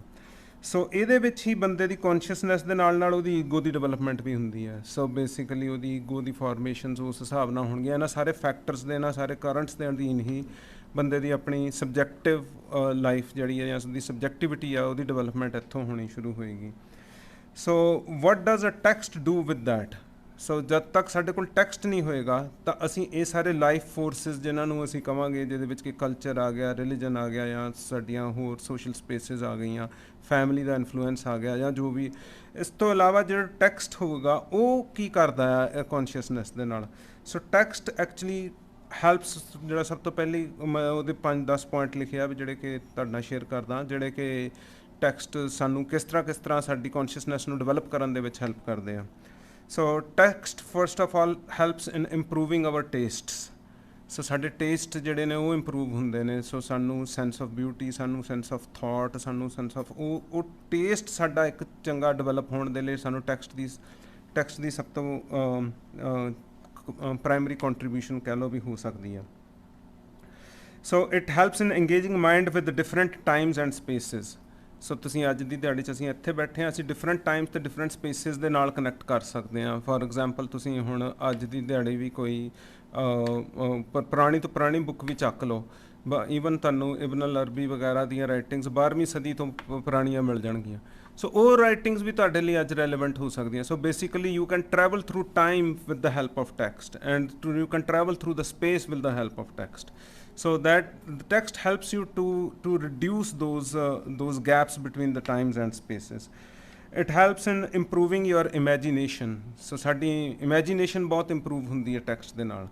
So from like you know routine ਜਾਂ dull routine ਜਿਹੜੀ ਸਾਡੀ ਅਕਸਰ ਬਣ ਜਾਂਦੀ ਆ, ਅਸੀਂ ਐਵਰੀਡੇ ਜਿੱਦਾਂ ਆਪਣੀ ਰੂਟੀਨ ਲਾਈਫ ਜੀ ਰਹੇ ਹਾਂ, ਉਹਦੇ ਵਿੱਚੋਂ ਸਾਡੀ ਇੱਕ ਕ੍ਰੀਏਟਿਵ ਐਕਸਪੀਰੀਅੰਸ ਟੈਕਸਟ ਜਿਹੜਾ ਉਹ ਜਗਾ ਦਿੰਦਾ ਆ। ਸੋ ਤੁਸੀਂ ਭਾਈ ਵੀਰ ਸਿੰਘ ਨੂੰ ਪੜ੍ਹੋਗੇ ਜਾਂ ਕਿਸੇ ਹੋਰ ਤੁਸੀਂ ਮਿਸਟੀਕਲ ਜਿਹੜੇ ਤੁਸੀਂ ਕਿਤਾਬਾਂ ਵੀ ਚੱਕੀਆਂ ਮੋਸਟਲੀ ਮਿਸਟਿਸਿਜ਼ਮ ਦੀਆਂ, ਉਹ ਬੁੱਕਸ ਤੁਹਾਨੂੰ ਤੁਹਾਡੀ ਉਸ ਕ੍ਰੀਏਟਿਵ ਇਮੈਜੀਨੇਸ਼ਨ ਨੂੰ ਬਹੁਤ ਜ਼ਿਆਦਾ ਪ੍ਰੋਡਕਟਿਵਲੀ ਇੰਗੇਜ ਕਰਨਗੀਆਂ ਅਤੇ ਉਹਨਾਂ ਨੂੰ ਤੁਹਾਨੂੰ ਇੱਕ ਪ੍ਰੋਪਰ ਤੁਹਾਡੀ ਇੱਕ ਪ੍ਰੋਪਰ ਮਾਈਂਡਫੁਲ ਕ੍ਰੀਏਟਿਵ ਡਾਇਮੈਂਸ਼ਨ ਜਗਾਉਣ ਦੇ ਵਿੱਚ ਤੁਹਾਡੀ ਹੈਲਪ ਕਰਨਗੀਆਂ। So it helps in improving your opinions and your understandings. So text ਦੀ ਇਹ ਵੀ ਇੱਕ ਪ੍ਰਾਪਤੀ ਹੁੰਦੀ ਆ ਕਿ ਉਹ ਸਾਡੇ ਆਮ ਜ਼ਿੰਦਗੀ ਦੇ ਵਿੱਚ ਜਿਹੜੇ ਸਾਡੇ ਓਪੀਨੀਅਨਸ ਬਣ ਚੁੱਕੇ ਹੁੰਦੇ ਆ ਅਤੇ ਜਿਹੜੇ ਬੜੇ ਹਾਰਡ ਹੋ ਚੁੱਕੇ ਹੁੰਦੇ ਆ, ਸੋ ਉਹ ਓਪੀਨੀਅਨਸ ਅਤੇ ਸਾਡੀਆਂ ਅੰਡਰਸਟੈਂਡਿੰਗਸ ਨੂੰ ਟੈਕਸਟ ਹੈਲਪ ਕਰਦਾ ਹੈ to explore and to implore different worlds. So improving the sense of beauty and art, ਇਹਦੇ ਵਿੱਚ ਵੀ ਟੈਕਸਟ ਦੀ ਇੱਕ ਬੜੀ ਚੰਗੀ ਕੰਟਰੀਬਿਊਸ਼ਨ ਹੁੰਦੀ ਹੈ ਕਿ ਸਾਡੀ ਸੈਂਸ ਆਫ ਬਿਊਟੀ, ਸਾਡੀ ਸੈਂਸ ਆਫ ਆਰਟ ਜਿਹੜੀ ਆ ਉਹ ਟੈਕਸਟ ਹੈਲਪ ਕਰਦਾ ਹੈ ਕਿ ਸਾਨੂੰ ਉਹ ਇੰਪਰੂਵ ਕਰਨ ਦੇ ਵਿੱਚ। ਕਿਉਂਕਿ ਟੈਕਸਟ ਦੇ ਨਾਲ ਜਦੋਂ ਤੁਸੀਂ ਇੰਗੇਜ ਹੁੰਦੇ ਹੋ ਉਹਦੇ ਨਾਲ ਤੁਹਾਡੀ ਕੌਨਸ਼ੀਅਸਨੈਸ ਜਾਂ ਤੁਹਾਡੇ ਮਾਈਂਡ ਦੀ 3 ਡਾਇਮੈਂਸ਼ਨਲ ਇੰਗੇਜਮੈਂਟ ਹੁੰਦੀ ਆ। ਉਹ ਇਕੱਲਾ ਇਹ ਨਹੀਂ ਹੁੰਦਾ ਕਿ ਤੁਸੀਂ ਉਹਨੂੰ ਪੜ੍ਹ ਰਹੇ ਹੋ, ਉਹਦੇ ਵਿੱਚ ਉਹਦੀ ਇੱਕ ਪ੍ਰੋਪਰ ਉਹਦੀ ਇੰਗੇਜਮੈਂਟ ਇੱਕ ਪ੍ਰੋਪਰ ਤੁਹਾਡੇ ਮਾਈਂਡ ਨੂੰ ਆਪਣੇ ਵੱਲ ਨੂੰ ਖਿੱਚਦੀ ਆ। ਅਤੇ ਉਹਦੇ 'ਚ ਹੀ ਤੁਸੀਂ ਇੱਕ ਜਿੱਦਾਂ ਫੋਰ ਐਗਜ਼ਾਮਪਲ ਤੁਹਾਨੂੰ ਜਿਹੜੇ ਬੱਚੇ ਨੇ ਇੱਥੋਂ ਦੇ ਪੜ੍ਹਦੇ ਨੇ ਉਹ ਹੈਰੀ ਪੋਟਰ ਜਦੋਂ ਚੱਕਦੇ ਨੇ ਉਹ ਹੈਰੀ ਪੋਟਰ 'ਚ ਗਵਾਚ ਜਾਂਦੇ ਨੇ। ਸੋ ਉਹਦਾ ਮੇਨ ਉਹ ਰੈਲੇਵੈਂਸ ਇਸ ਤਰ੍ਹਾਂ ਦਾ ਹੁੰਦਾ। ਔਰ ਉਹ ਬੱਚਿਆਂ ਨੂੰ ਪੁੱਛ ਕੇ ਦੇਖੋ ਜਿਹਨਾਂ ਨੇ ਹੈਰੀ ਪੋਟਰ ਪੜ੍ਹੀ ਆ ਉਹ ਕਹਿਣਗੇ ਕਿ ਸਾਨੂੰ ਜਿਹੜੀ ਹੈਰੀ ਪੋਟਰ ਦੀ ਮੂਵੀ ਦੇਖੀ ਆ ਉਹ ਸਾਨੂੰ ਬਹੁਤ ਡਿਲੂਟਡ ਫਾਰਮ ਆਫ ਹੈਰੀ ਪੋਟਰ ਲੱਗਦੀ ਹੈ। ਸੋ ਦਿਸ ਇਜ਼ ਬਿਕਾਜ਼ ਕਿ ਟੈਕਸਟ ਨੇ ਤੁਹਾਨੂੰ ਇੰਗੇਜ ਕੀਤਾ ਹੋਇਆ, ਤਾਂ ਉਹ ਜਿਹੜਾ ਕ੍ਰੀਏਟਿਵ ਟੈਕਸਟ ਹੁੰਦਾ ਉਹ ਤੁਹਾਨੂੰ ਆਪਣੇ ਵੱਲੋਂ ਪੂਰਾ ਖਿੱਚ ਕੇ ਰੱਖਦਾ, ਪੂਰੇ ਫੋਰਸ ਰੱਖਦਾ ਆਪਣੇ ਆਪ ਦੇ ਵਿੱਚ, ਜਿਹੜਾ ਕਿ ਤੁਹਾਨੂੰ ਅੰਦਰੋਂ ਡਿਵੈਲਪ ਕਰਨਾ ਸ਼ੁਰੂ ਕਰ ਦਿੰਦਾ। So it shatters one's egos and one's self image, ਜਿਹੜੀ ਅਸੀਂ ਆਮ ਕਰਕੇ ਆਪਣੀ ਸੈਲਫ ਇਮੇਜ ਆਪਣੇ ਕਰੰਟਸ ਦੇ ਵਿੱਚ ਪੈਦਾ ਕਰ ਲੈਂਦੇ ਹਾਂ, ਜਾਂ ਸਾਡੀ ਸੈਲਫ ਡਿਸੈਪਸ਼ਨ ਜਿਹੜੀ ਅਸੀਂ ਆਪਣੇ ਆਪ ਦੇ ਲਈ ਬਣਾ ਲੈਂਦੇ ਹਾਂ, ਜੇ ਉਹਨੂੰ ਵੀ ਸ਼ੈਟਰ ਕਰਨ ਦੇ ਵਿੱਚ ਟੈਕਸਟ ਜਿਹੜਾ ਹੈ ਉਹ ਬੜਾ ਕੰਟਰੀਬਿਊਟਰੀ ਹੁੰਦਾ ਹੈ। ਕਿਉਂਕਿ ਜਿਹੜਾ ਆਮ ਬੰਦਾ ਹੈ ਉਹ ਆਪਣੀ ਸੈਲਫ ਇਮੇਜ ਦੇ ਵਿੱਚ ਬਹੁਤ ਕੁਛ ਹੁੰਦਾ, ਬਟ ਜਦੋਂ ਤੁਸੀਂ ਟੈਕਸਟ ਦੇ ਮੋਹਰੇ ਜਾਂਦੇ ਹੋ ਤੁਹਾਡੀਆਂ ਆਮ ਜਿਹੜੀਆਂ ਵਿਹਾਰਕ ਜੀਵਨ ਦੇ ਵਿੱਚ ਜਿਹੜੀਆਂ ਆਮ ਈਗੋਜ਼ ਤਿਆਰ ਕੀਤੀਆਂ ਹੁੰਦੀਆਂ ਉਹਨਾਂ ਨੂੰ ਝੱਟ ਹੀ ਟੈਕਸਟ ਜਿਹੜਾ ਉਹ ਸ਼ੈਟਰ ਕਰ ਦਿੰਦਾ। ਸੋ ਟੈਕਸਟ ਦੀ ਇੱਕ ਹੋਰ ਇੰਪੋਰਟੈਂਸ ਹੈ, it expands your limits and your horizons. So you can actually go beyond your horizons, ਜਿੱਥੇ ਤੱਕ ਤੁਹਾਡੀ ਲਿਮਿਟ ਨਹੀਂ ਪਹੁੰਚ ਸਕਦੀ ਉੱਥੇ ਤੱਕ ਤੁਹਾਡੀ ਫਿਰ ਇਮੈਜੀਨੇਸ਼ਨ, ਤੁਹਾਡੀ ਕੌਨਸ਼ੀਅਸਨੈਸ ਪਹੁੰਚਦੀ ਆ। ਸੋ ਟੈਕਸਟ ਇਸ ਚੀਜ਼ 'ਚ ਵੀ ਤੁਹਾਨੂੰ ਹੈਲਪ ਕਰਦਾ। So it produces a pause within oneself. So ਜੇ ਟੈਕਸਟ ਨਾ ਹੋਏ ਤਾਂ ਬੰਦਾ ਕਦੀ ਵੀ ਕਿਸੇ ਲੈਵਲ 'ਤੇ ਆਪਣੀ ਲਾਈਫ ਦੀ ਰੂਟੀਨ ਲਾਈਫ ਦੇ ਵਿੱਚ ਕਦੀ ਪੌਜ਼ ਨਹੀਂ ਲੈ ਕੇ ਆਊਗਾ। ਉਹਨੂੰ ਪੌਜ਼ ਲਿਆਉਣ 'ਚ ਵੀ ਟੈਕਸਟ ਦੀ ਬੜੀ ਵੱਡੀ ਇੱਕ ਰੋਲ ਰਹਿੰਦਾ ਆ, ਜਿਹੜਾ ਕਿ ਆਮ ਵਿਹਾਰਕ ਜ਼ਿੰਦਗੀ ਦੇ ਵਿੱਚ ਨਹੀਂ ਤਾਂ ਅਦਰਵਾਈਜ਼ ਅਸੀਂ ਭੱਜ ਹੀ ਰਹੇ ਹਾਂ। ਤਾਂ ਮੋਸਟ ਆਫ ਦਾ ਟਾਈਮ ਅਸੀਂ ਇਕੱਲਾ ਫਿਜ਼ੀਕਲੀ ਨਹੀਂ ਭੱਜ ਰਹੇ, ਅਸੀਂ ਆਪਣੇ ਮਾਇੰਡ ਤੋਂ, ਆਪਣੇ ਆਪ ਤੋਂ ਵੀ ਭੱਜ ਰਹੇ ਹਾਂ। ਸੋ ਉਹ ਆਪਣੇ ਭੱਜਣ ਤੋਂ ਹੀ ਟੈਕਸਟ ਤੁਹਾਨੂੰ ਇੱਕ ਸਟੇਟ ਆਫ ਪੌਜ਼ ਦੇ ਵਿੱਚ ਲੈ ਆਊਗਾ। So it develops your higher consciousness. So ਜੇ ਤੁਹਾਡੀ ਆਮ ਜ਼ਿੰਦਗੀ ਦੇ ਵਿੱਚ ਇੱਕ ਫਲੈਟ ਕੌਨਸ਼ੀਅਸਨੈਸ ਬਣ ਰਹੀ ਹੈ ਤਾਂ ਉਹਦੇ ਉੱਤੇ ਟੈਕਸਟ ਨੇ ਆ ਕੇ ਤੁਹਾਡੀ ਹਾਇਰ ਕੌਨਸ਼ੀਅਸਨੈਸ ਪੈਦਾ ਕਰਨੀ ਹੈ। ਸੋ ਇਹ ਟੈਕਸਟ ਦੇ ਇੱਕ ਹੋਰ ਪ੍ਰੋਡਕਟਿਵ ਰੋਲ ਆ। ਐਂਡ ਜਿਹੜੀਆਂ ਸਾਡੀਆਂ understandings, the last point that ਜਿਹਦੇ ਵਿੱਚ ਟੈਕਸਟ ਹੋਰ ਸਾਨੂੰ ਹੈਲਪ ਕਰ ਸਕਦਾ, ਉਹ ਜਿਹੜੀਆਂ ਸਾਡੀਆਂ ਅੰਡਰਸਟੈਂਡਿੰਗਸ ਲਾਈਫ ਦੇ ਬਾਰੇ, ਲਾਈਫ ਦੇ ਫੋਰਸਿਸ ਬਾਰੇ ਟਾਈਮ ਸਪੇਸ ਦੇ ਵਿੱਚ ਬਣੀਆਂ ਹੁੰਦੀਆਂ, ਉਹ ਕੰਡੀਸ਼ਨ ਹੋ ਚੁੱਕੀਆਂ ਹੁੰਦੀਆਂ। ਸੋ ਜਿਹੜੀਆਂ ਸਾਡੀਆਂ ਕੰਡੀਸ਼ਨਡ ਅੰਡਰਸਟੈਂਡਿੰਗਸ ਆ ਉਹਨਾਂ ਨੂੰ ਸੈੱਟ ਫਰੀ ਕਰਕੇ ਐਕਸਪੀਰੀਅੰਸ ਆਫ ਟਾਈਮ ਇਟਰਨੈਲਿਟੀ ਜਿਹੜੀ ਆ ਟੈਕਸਟ ਪੈਦਾ ਕਰਦਾ, ਟਾਈਮ ਤੋਂ ਬਾਹਰ ਲਿਜਾ ਕੇ ਉਹਦੀ ਇਟਰਨੈਲਿਟੀ ਪੈਦਾ ਕਰ ਦਿੰਦਾ। ਸੋ ਟੈਕਸਟ ਦੀ ਬਹੁਤ ਸਾਰੇ ਮਤਲਬ ਇਹ ਮੈਂ 5-10 ਪੁਆਇੰਟ ਲਿਖਿਆ, ਹੋਰ ਵੀ ਹੋ ਸਕਦੇ ਆ। ਸੋ ਮੈਂ ਸਿਰਫ ਇਹ ਦੱਸ ਰਿਹਾ ਕਿ ਟੈਕਸਟ ਦੇ ਨਾਲ ਇੰਗੇਜ ਹੋਣ ਕਰਕੇ ਸਾਡੀ ਕੌਨਸ਼ੀਅਸਨੈਸ ਕਿਸ ਲੈਵਲ ਦੇ ਉੱਤੇ ਕਿਸ ਫੈਲਾਅ ਦੇ ਵਿੱਚ ਜਾ ਸਕਦੀ ਹੈ, ਜਿਹੜਾ ਕਿ ਟਾਈਮ ਸਪੇਸ ਤੋਂ ਬਿਯੋਂਡ ਵੀ ਸਾਡੀ ਹਾਜ਼ਰੀ ਲਵਾਉਂਦੀ ਹੈ। ਸੋ ਇਹ ਹੁਣ ਜੇ ਸਾਨੂੰ ਟੈਕਸਟ ਦੀ ਸਮਝ ਲੱਗ ਰਹੀ ਆ ਤਾਂ ਇਹਦੇ ਵਿੱਚ there are 2 modes of actually making your world. So ਇੱਕ ਆਮ ਜਿਹੜੀ ਅਸੀਂ ਸਾਡੀ ਕੌਨਸ਼ੀਅਸਨੈਸ ਦੇ ਉੱਤੇ 2 ਤਰ੍ਹਾਂ ਪ੍ਰਭਾਵ ਪੈਂਦੇ ਆ। ਸਾਈਕੋਲੋਜੀ ਦੇ ਉੱਤੇ ਸਾਡੀ ਕੌਨਸ਼ੀਅਸਨੈਸ ਦੇ, ਸਾਈਕੋਲੋਜੀ ਜਿਹੜੀ ਆ ਮੇਨਲੀ ਸਾਡੀ ਉਸ ਚੀਜ਼ ਨਾਲ ਇੱਕ ਹੁੰਦੀ ਆ basically oral ways of making your world, ਅਤੇ ਦੂਸਰਾ ਹੈਗਾ written ways of making your world. So ਜਿਹੜਾ ਓਰਲ ਵੇਜ਼ ਦੇ ਨਾਲ ਜਦੋਂ ਅਸੀਂ ਆਪਣੀ ਕੌਨਸ਼ੀਅਸਨੈਸ ਜਾਂ ਆਪਣੀ ਸਾਈਕੋਲੋਜੀ ਨੂੰ ਡਿਵੈਲਪ ਕਰਦੇ ਹਾਂ, ਉਹਦੇ ਨਾਲ ਸਾਡੀ ਮੋਸਟਲੀ ਸਬਜੈਕਟਿਵ ਅੰਡਰਸਟੈਂਡਿੰਗ ਪੈਦਾ ਹੁੰਦੀ ਹੈ ਕਿਸੇ ਵੀ ਚੀਜ਼ ਦੇ ਬਾਰੇ। ਸੋ ਉਹਦੇ ਵਿੱਚ ਸਬਜੈਕਟਿਵਿਟੀ ਆਉਂਦੀ ਆ, ਕੰਸਟਰਕਸ਼ਨ ਆਫ ਫਾਲਸ ਕੌਨਸ਼ੀਅਸਨੈਸ ਹੁੰਦੀ ਆ ਓਰਲ ਮੋਡ ਦੇ ਨਾਲ।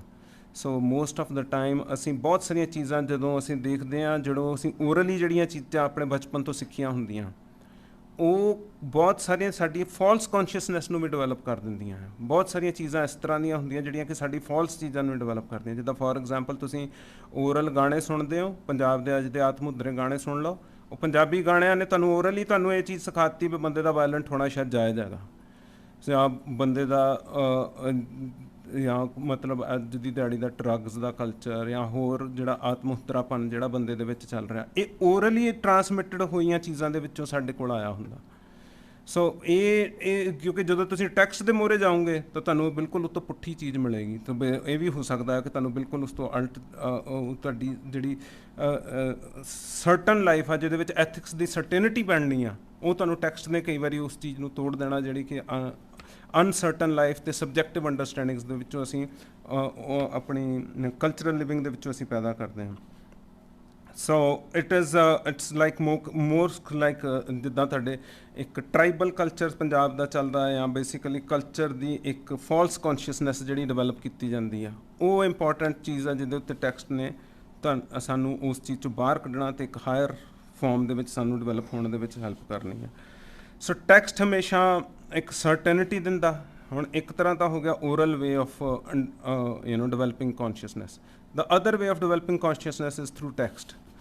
ਸੋ ਟੈਕਸਟ ਤੁਹਾਨੂੰ ਹਮੇਸ਼ਾ ਟੈਕਸਚੁਅਲ ਵੇ ਜਾਂ ਰਿਟਨ ਵੇ ਜਾਂ ਜਿਹੜਾ ਜਿਹਨੂੰ ਅਸੀਂ ਰੀਡ ਕਰਕੇ ਪੜ੍ਹਦੇ ਹਾਂ, ਜੋ ਰਿਟਨ ਫਾਰਮ ਦੇ ਵਿੱਚ ਸਾਡੇ ਕੋਲ ਚੀਜ਼ਾਂ ਆਉਂਦੀਆਂ, ਉਹ ਸਾਨੂੰ ਕਿਸ ਤਰ੍ਹਾਂ ਹੈਲਪ ਕਰਦੀਆਂ।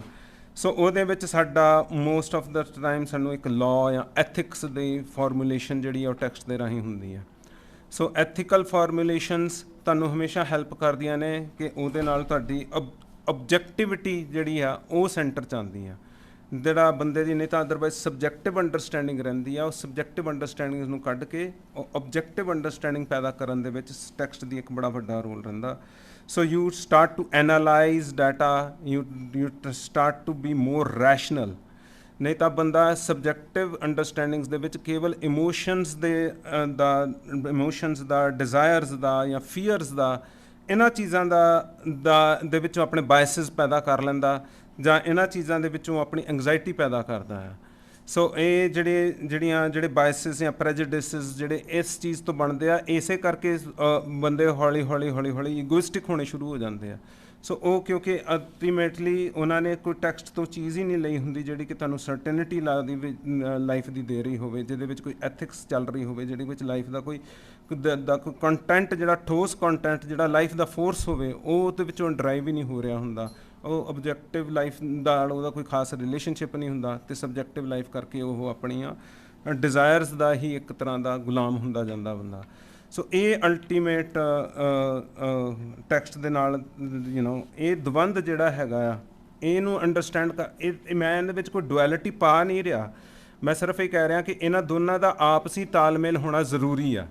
ਜੇ ਤੁਹਾਡੇ ਕੋਲ ਓਬਜੈਕਟਿਵ ਲਾਈਫ ਦੇ ਨਾਲ ਸਬਜੈਕਟਿਵ ਲਾਈਫ ਦੇ ਨਾਲ ਓਬਜੈਕਟਿਵ ਲਾਈਫ ਦੀ ਐਬਸੈਂਸ ਰਹੇਗੀ ਤਾਂ ਫਿਰ ਉਹ ਆਪਣੀਆਂ ਲਿਮਿਟੇਸ਼ਨਸ ਨਾਲ ਲੈ ਕੇ ਆਏਗੀ। ਓਬਜੈਕਟਿਵ ਅਤੇ ਸਬਜੈਕਟਿਵ ਲਾਈਫ ਦਾ ਆਪਸ ਦੇ ਵਿੱਚ ਟਰਾਂਸਫਿਊਜ਼ਨ ਹੋਣਾ, ਇੱਕ ਤੋਂ ਦੂਸਰੇ ਦੇ ਵਿੱਚ ਜਾਣਾ ਅਤੇ ਦੂਸਰੇ ਤੋਂ ਪਹਿਲੇ ਦੇ ਵਿੱਚ ਆਉਣਾ, ਇਹਦਾ ਰਾਹ ਖੁੱਲ੍ਹਿਆ ਰਹਿਣਾ ਚਾਹੀਦਾ। ਜਿੰਨੀ ਚਿਰ ਰਾਹ ਨਹੀਂ ਖੁੱਲ੍ਹਦਾ ਉਨੀ ਦੇਰ ਤੱਕ ਉਹ ਰਾਹ ਇੱਕ ਆਤਮੁਦਰਾ ਇੱਕੋ ਤਰ੍ਹਾਂ ਦਾ ਇੱਕ ਅੰਡਰਸਟੈਂਡਿੰਗਸ ਜਿਹੜੀਆਂ ਉਹ ਪੈਦਾ ਕਰ ਦਿੰਦਾ। ਅਤੇ ਇਹ ਅੰਡਰਸਟੈਂਡਿੰਗਸ ਮੋਸਟਲੀ ਇਕੱਲੀਆਂ ਬੰਦਿਆਂ ਦੇ ਵਿੱਚ ਨਹੀਂ ਪੈਦਾ ਹੁੰਦੀਆਂ, ਕਮਿਊਨਿਟੀਜ਼ 'ਚ ਵੀ ਪੈਦਾ ਹੁੰਦੀਆਂ, ਹਿਸਟਰੀ 'ਚ ਵੀ ਪੈਦਾ ਹੁੰਦੀਆਂ ਨੇ। ਸੋ ਇਹਨਾਂ ਅੰਡਰਸਟੈਂਡਿੰਗਸ ਦੇ ਲਈ ਸਾਨੂੰ ਹਰਮੇਨਿਟਿਕਸ ਜਾਂ ਜਿੱਦਾਂ ਵੈਸਟ ਨੇ ਟਰਮ ਕੱਢੀ ਹੋਈ ਆ, ਇਹਦਾ ਨਾਂ ਹੈ hermeneutics. Hermeneutics means science of interpretation. So how do you interpret text?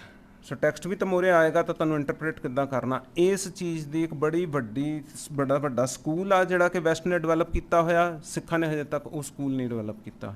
ਸੋ ਇਹਨੇ ਸਾਇੰਸ ਆਫ ਹਰਮੇਨਿਟਿਕਸ ਜਿਹਨੂੰ ਕਹਿੰਦੇ ਆ, ਇਹਦੇ ਵਿੱਚ ਕਿ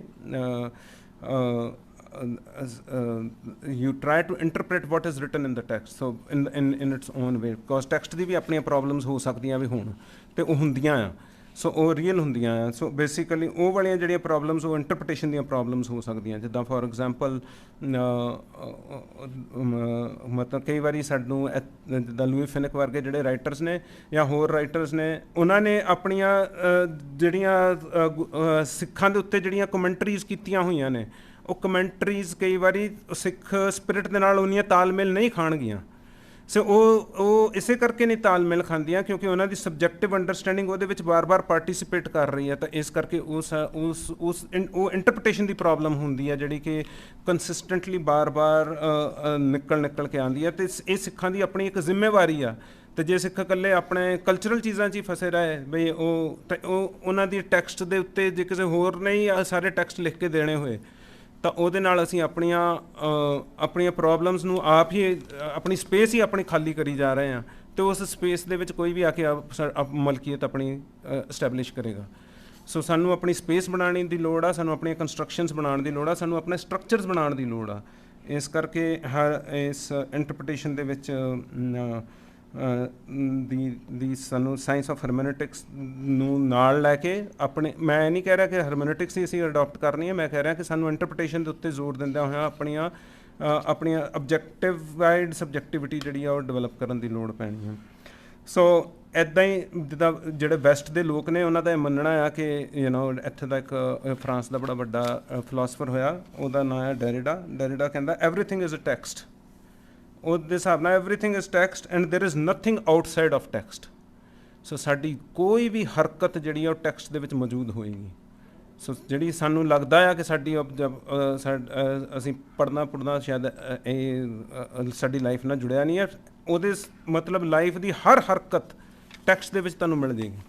ਸੋ ਟੈਕਸਟ ਨੂੰ ਇੰਨਾ ਕਲੋਜ਼ਲੀ ਮੋਨੀਟਰ ਕਰਨਾ, ਇੰਨਾ ਕਲੋਜ਼ਲੀ ਦੇਖਣਾ ਇਹ ਬਹੁਤ ਜ਼ਰੂਰੀ ਆ, ਕਿਉਂਕਿ ਜੇ ਸਾਡੇ ਕੋਲ ਇਕੱਲੀ ਓਰਲ ਵੇ ਆਫ ਕਮਿਊਨੀਕੇਸ਼ਨ ਹੋਈ ਜਾਂ ਇਕੱਲੀ ਓਰਲ ਵੇ ਆਫ ਉਹਦੇ ਉੱਤੇ ਰਹੇਗੀ ਤਾਂ ਅਸੀਂ ਉਹ ਇੱਕ ਬਹੁਤ ਵੱਡੀ ਚੀਜ਼ ਨੂੰ ਆਪ ਹੀ ਛੱਡੀ ਬੈਠੇ ਰੱਖਾਂਗੇ, ਜਿਹਦੇ ਨਾਲ ਕਿ ਸਾਡੀ ਆਬਜੈਕਟਿਵ ਲਾਈਫ ਜਾਂ ਹਿਸਟਰੀ ਦੇ ਵਿੱਚ ਸਾਡਾ ਦਖਲ ਜਿਹੜਾ ਹੈ ਉਹ ਬਣਨਾ। ਸੋ ਟੈਕਸਟ ਇਜ਼ ਆਲਵੇਜ਼ ਆਬਜੈਕਟਿਵਲੀ ਸਬਜੈਕਟਿਵ। ਸੋ ਮੈਂ ਇਹ ਟਰਮ ਯੂਜ਼ ਕਰ ਰਿਹਾ, while ਓਰੈਲਿਟੀ is always ਸਬਜੈਕਟਿਵਲੀ objective.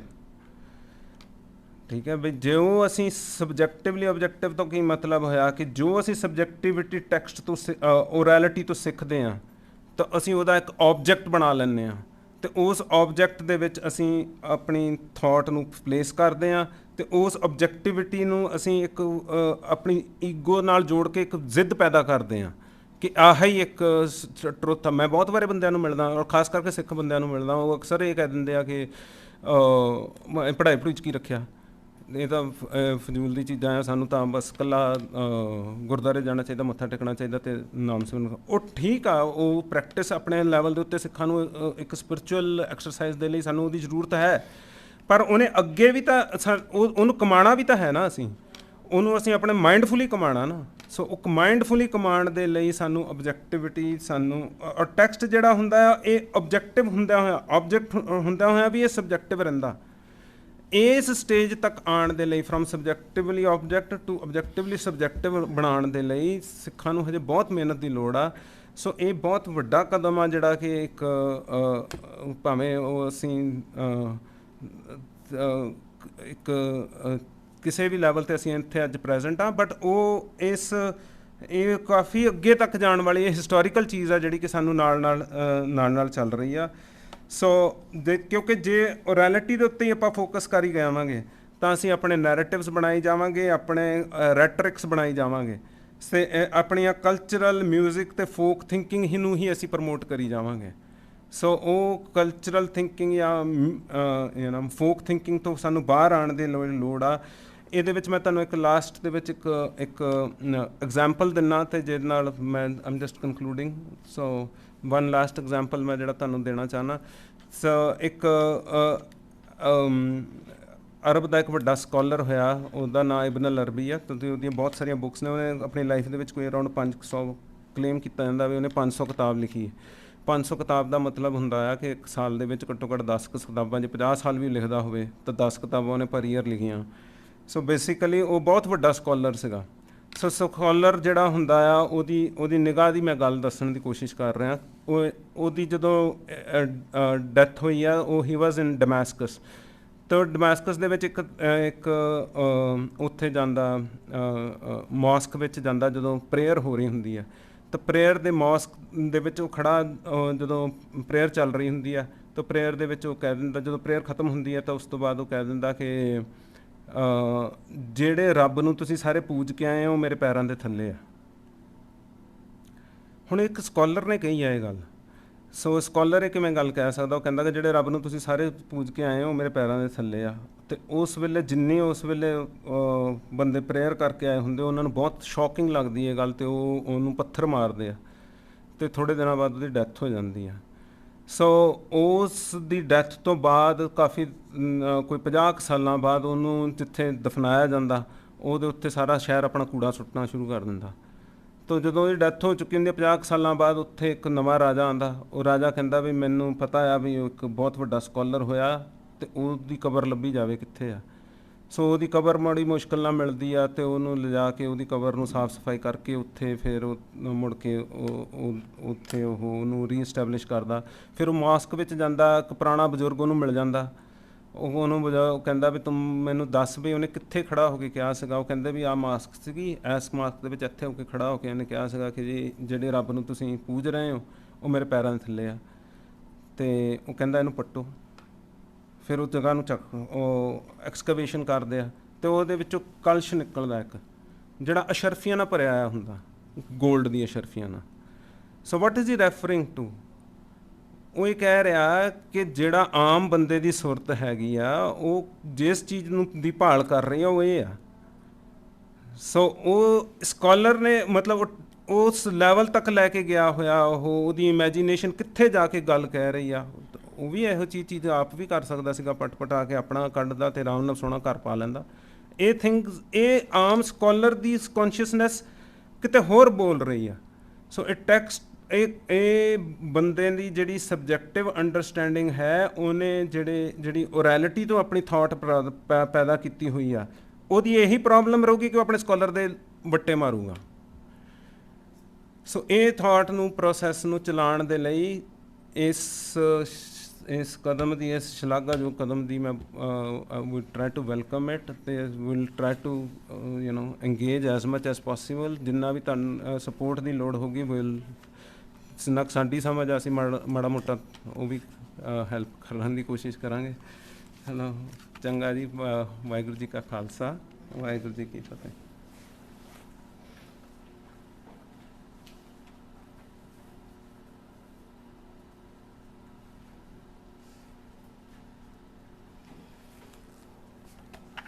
Amandeep Singh, ਤੁਹਾਡੀਆਂ ਥਾਟਸ, ਤੁਹਾਡੀਆਂ ਇਨਸਾਈਟਸ ਦੇ ਵਿੱਚ ਮੈਂ ਦੇਖ ਰਹੀ ਸੀ ਕਿ ਆਡੀਅנס ਵੀ ਇੰਨੀ ਰੁੱਝ ਗਈ ਸੀ ਅਤੇ ਤੁਸੀਂ ਇੱਕ ਬਹੁਤ ਕੰਟੈਂਪਲੇਟਿਵ ਔਰਾ ਇੱਥੇ ਬਣਾ ਦਿੱਤਾ ਸੀਗਾ ਸਾਡੇ ਸਾਰਿਆਂ ਲਈ। Thank you for that.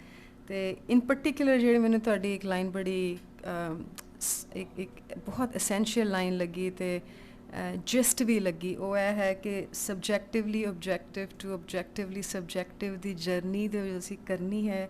ਇਹ ਬਹੁਤ ਜ਼ਰੂਰੀ ਹੈ, ਇਹਦੇ ਵਿੱਚ ਬਹੁਤ ਔਕੜਾਂ ਆਉਣਗੀਆਂ ਪਰ ਅਸੀਂ ਇਸ ਨਾਲ ਜੁੜੇ ਰਹਿਣਾ ਹੈ। ਸੋ thank you for leaving us with very precious thoughts and insights. We appreciate it. In fact, ਤੁਸੀਂ ਜਦ ਬੋਲ ਰਹੇ ਸੀ ਤਾਂ ਮੈਨੂੰ ਯਾਦ ਆਇਆ ਕਿ ਮੈਂ ਕੁਝ ਕਵਰ ਕਰਨਾ ਸੀ ਜੋ ਪਹਿਲਾਂ ਮੈਂ ਨਹੀਂ ਕਰ ਪਾਈ। So I'll take this opportunity for a few minutes to talk about this. I wanted to present some ideas on what our approach for reading works on creative imagination and mysticism might be.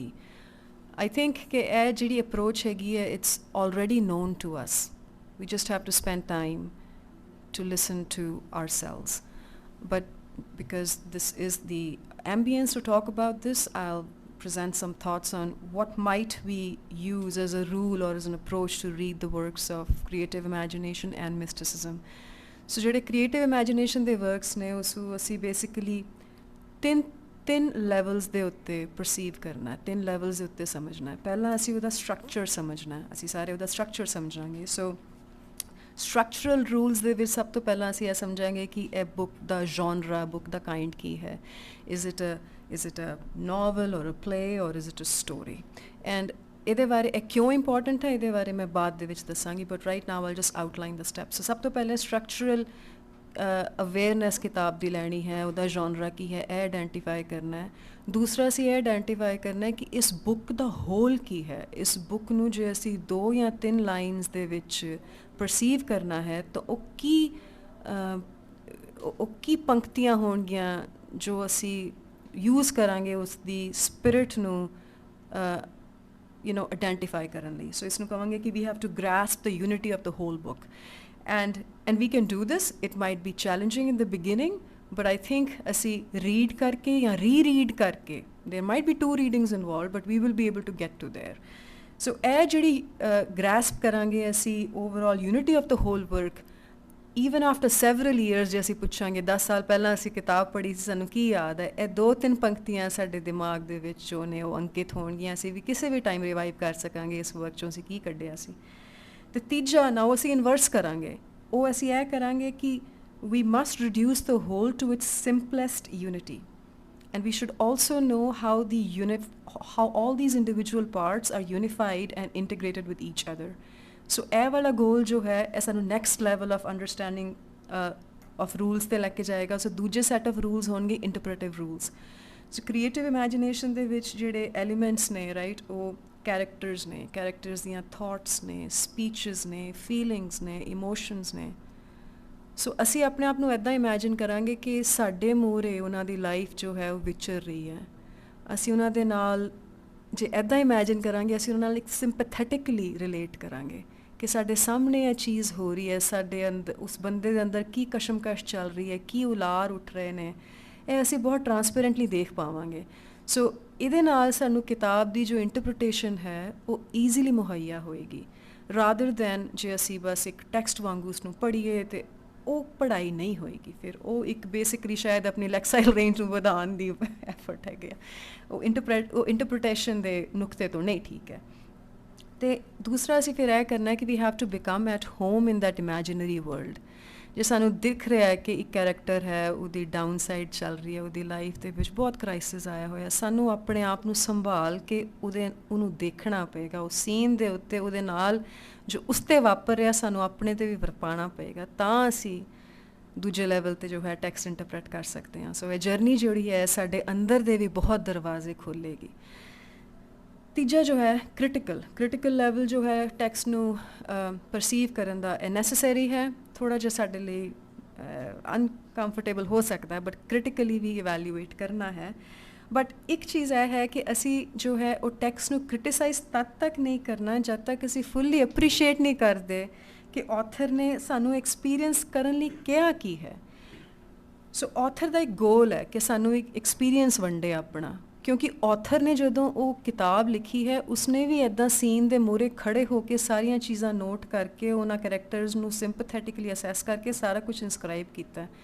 ਸੋ ਅਸੀਂ author ਦੇ level 'ਤੇ ਪਹੁੰਚ ਕੇ ਫਿਰ ਅਸੀਂ criticism ਦੇਣ ਦੇ ਹੱਕਦਾਰ ਹਾਂ, ਅਤੇ ਅਸੀਂ ਜੋ ਦੇਵਾਂਗੇ ਉਹ ਸਹੀ ਲਹਿਜ਼ੇ ਵਿੱਚ ਦੇਵਾਂਗੇ। ਅਤੇ ਪਰ ਕ੍ਰਿਟਿਸਿਜ਼ਮ ਜਦੋਂ ਅਸੀਂ ਦਿੰਦੇ ਹਾਂ ਸਾਡੇ 'ਤੇ ਇੱਕ ਜ਼ਿੰਮੇਵਾਰੀ ਇੱਕ ਹੋਰ ਆਉਂਦੀ ਹੈ, ਉਹ ਇਹ ਆਉਂਦੀ ਹੈ ਕਿ ਅਸੀਂ ਜਦੋਂ ਕੋਈ ਰਿਐਕਸ਼ਨ ਦੇਣਾ ਅਸੀਂ ਉਹਨੂੰ ਓਬਜੈਕਟੀਫਿਕੇਸ਼ਨ ਕਰਨੀ ਹੈ ਕਿ ਅਸੀਂ ਇਹਦਾ ਰਿਐਕਸ਼ਨ ਇਹ ਕਿਉਂ ਦੇ ਰਹੇ ਹਾਂ, ਸਾਨੂੰ ਆਪਣੇ ਅੰਦਰ ਝਾਕਣਾ ਪਏਗਾ। ਉਸ ਤੋਂ ਸਾਨੂੰ ਓਬਜੈਕਟੀਫਿਕੇਸ਼ਨ ਦੇ ਪ੍ਰੋਸੈਸ ਦੇ ਨਾਲ ਕ੍ਰਿਟਿਸਿਜ਼ਮ ਦੇਣ ਦੀ ਜੋ ਹੈ ਉਹ ਮਾਹਰੀਅਤ ਹਾਸਿਲ ਹੋਏਗੀ। ਸੋ ਇਹ 3 ਚੀਜ਼ਾਂ ਜੋ ਨੇ ਸਟਰਕਚਰਲ ਐਨਾਲਿਸਿਸ, ਇੰਟਰਪ੍ਰੈਟਿਵ ਐਨਾਲਿਸਿਸ ਅਤੇ ਕ੍ਰਿਟੀਕਲ ਐਨਾਲਿਸਿਸ ਜੋ ਹੈ ਇਹ ਇਨਵੇਰੀਏਬਲੀ ਅਸੀਂ ਸਬਕੌਂਸ਼ੀਅਸਲੀ ਕਰਦੇ ਰਹਾਂਗੇ। ਜਦੋਂ ਸਾਡੀ ਇੱਕ ਵਾਰੀ ਜਰਨੀ ਸ਼ੁਰੂ ਹੋ ਗਈ, ਅਸੀਂ ਕੋਈ ਕ੍ਰੀਏਟਿਵ ਇਮੈਜੀਨੇਸ਼ਨ ਦਾ ਵਰਕ ਪੜ੍ਹ ਰਹੇ ਹਾਂ, structural analysis, interpretive analysis, critical analysis, ਸਾਡੇ ਇਹ ਤਿੰਨੋਂ ਚੀਜ਼ਾਂ ਦੀ ਜਰਨੀ ਆਪਣੇ ਆਪ ਸ਼ੁਰੂ ਹੋ ਜਾਏਗੀ ਸਾਡੇ ਅੰਦਰ ਜਦੋਂ ਅਸੀਂ ਇਹ ਬੁੱਕਸ ਪੜ੍ਹਾਂਗੇ। ਮਿਸਟਿਕ ਜੋ ਬੁੱਕਸ ਨੇ ਇਹ ਖਾਸ ਨੇ ਕਿਉਂਕਿ ਸਾਡੇ ਅੰਦਰ ਮੈਂ ਮੰਨਦੀ ਹਾਂ ਕਿ ਅਸੀਂ ਜਨਮ ਮਰਨ ਦੇ ਗੇੜਾਂ ਦੇ ਵਿੱਚੋਂ ਇਸ ਮਨੁੱਖੀ ਜਾਮੇ ਵਿੱਚ ਆਏ ਹਾਂ। ਸਾਡੇ ਅੰਦਰ ਕੁਝ ਇੰਟੂਇਟਿਵ ਐਨਰਜੀਜ਼, ਇੰਟੂਇਟਿਵ ਐਕਸਪੀਰੀਐਂਸਿਸ, ਇੰਟੂਇਟਿਵ ਕਮਾਈ ਪਈ ਹੈ ਜਿਹਦੇ ਬਾਰੇ ਸਾਡੇ ਕੌਨਸ਼ੀਅਸ ਮਾਈਂਡ ਨੂੰ ਸ਼ਾਇਦ ਨਹੀਂ ਮਾਲੂਮ। ਜਿਹੜੇ ਮਿਸਟਿਸਿਜ਼ਮ ਦੇ ਵਰਕਸ ਨੇ ਉਹ ਇਸ ਇੰਟੂਇਟਿਵ ਸੈਂਟਰ ਨੂੰ ਪ੍ਰਿਕ ਕਰਦੇ ਨੇ ਔਰ ਇਹ ਸਾਨੂੰ ਕਿਸੇ ਫਲਾਈਟ ਵਿੱਚ ਲੈ ਕੇ ਜਾਂਦੇ ਨੇ। ਉਹ ਜਦੋਂ ਅਸੀਂ ਫਲਾਈਟ ਵਿੱਚ ਜਾਂਦੇ ਹਾਂ ਸਾਡੀ ਇੰਡੀਵਿਜੂਅਲ ਸੈਲਫ ਜੋ ਹੈ ਉਹ ਕਿਸੇ ਕਾਸਮਿਕ ਸੈਲਫ ਦਾ ਪਾਰਟ ਬਣਨਾ ਸ਼ੁਰੂ ਹੋ ਜਾਂਦੀ ਹੈ। ਸੋ ਮਿਸਟਿਕ ਵਰਕਸ ਨੂੰ ਪੜ੍ਹਨ ਵੇਲੇ ਅਸੀਂ ਆਪਣੇ ਉੱਤੇ ਖਾਸ ਪਹਿਰਾ ਨਹੀਂ ਦੇਣਾ, ਅਸੀਂ ਆਪਣੀ ਫਲਾਈਟ ਨੂੰ ਪੂਰਾ ਰੈਲਿਸ਼ ਕਰਦੇ ਹੋਏ ਜਿੱਥੇ ਸਾਡੀ ਫਲਾਈਟ ਸਾਨੂੰ ਲੈ ਕੇ ਜਾਂਦੀ ਹੈ ਅਸੀਂ ਉੱਦਾਂ ਉਡਾਰੀ ਲੈਣੀ ਹੈ ਮਿਸਟਿਕ ਵਰਕਸ ਪੜ੍ਹਨ ਲਈ। ਸੋ ਇਹ ਜੋ pardon me for saying rules, ਪਰ ਮੈਂ ਜਸਟ ਕਹਾਂਗੀ ਕਿ ਕੁਝ ਅਪਰੋਚਿਸ ਨੇ ਜੋ ਕਿ ਮੰਨਿਆ ਜਾਂਦਾ ਹੈ ਕਿ ਇਹਨਾਂ ਵਰਕਸ ਨੂੰ ਪੜ੍ਹਨ ਦੇ ਨਾਲ ਸ਼ੁਰੂਆਤ ਜਦੋਂ ਅਸੀਂ ਕਰਦੇ ਹਾਂ ਇੱਕ ਅਪਰੋਚ ਜੇ ਹਲਕੀ ਮਾਲੂਮ ਹੋਵੇ ਤਾਂ ਸਾਡਾ ਐਕਸਪੀਰੀਅੰਸ ਜੋ ਟੈਕਸਟ ਨਾਲ ਵਧੇਰੇ ਬਣਦਾ ਹੈ। ਸੋ ਇਹਨਾਂ ਥਾਟਸ ਦੇ ਨਾਲ ਮੈਂ ਹੁਣ ਆਪਣੇ ਜੋ ਅਗਲੇ ਸਪੀਕਰ ਨੇ ਪ੍ਰੋਫੈਸਰ ਜਗਦੀਸ਼ ਸਿੰਘ ਨੂੰ ਸਟੇਜ ਤੇ ਬੁਲਾਉਂਦੀ ਹਾਂ ਤੇ ਉਹ ਆਪਣੇ ਥਾਟਸ ਐਂਡ ਇਨਸਾਈਟਸ ਪੇਸ਼ ਕਰਨਗੇ। ਪ੍ਰੋਫੈਸਰ ਜਗਦੀਸ਼ ਸਿੰਘ।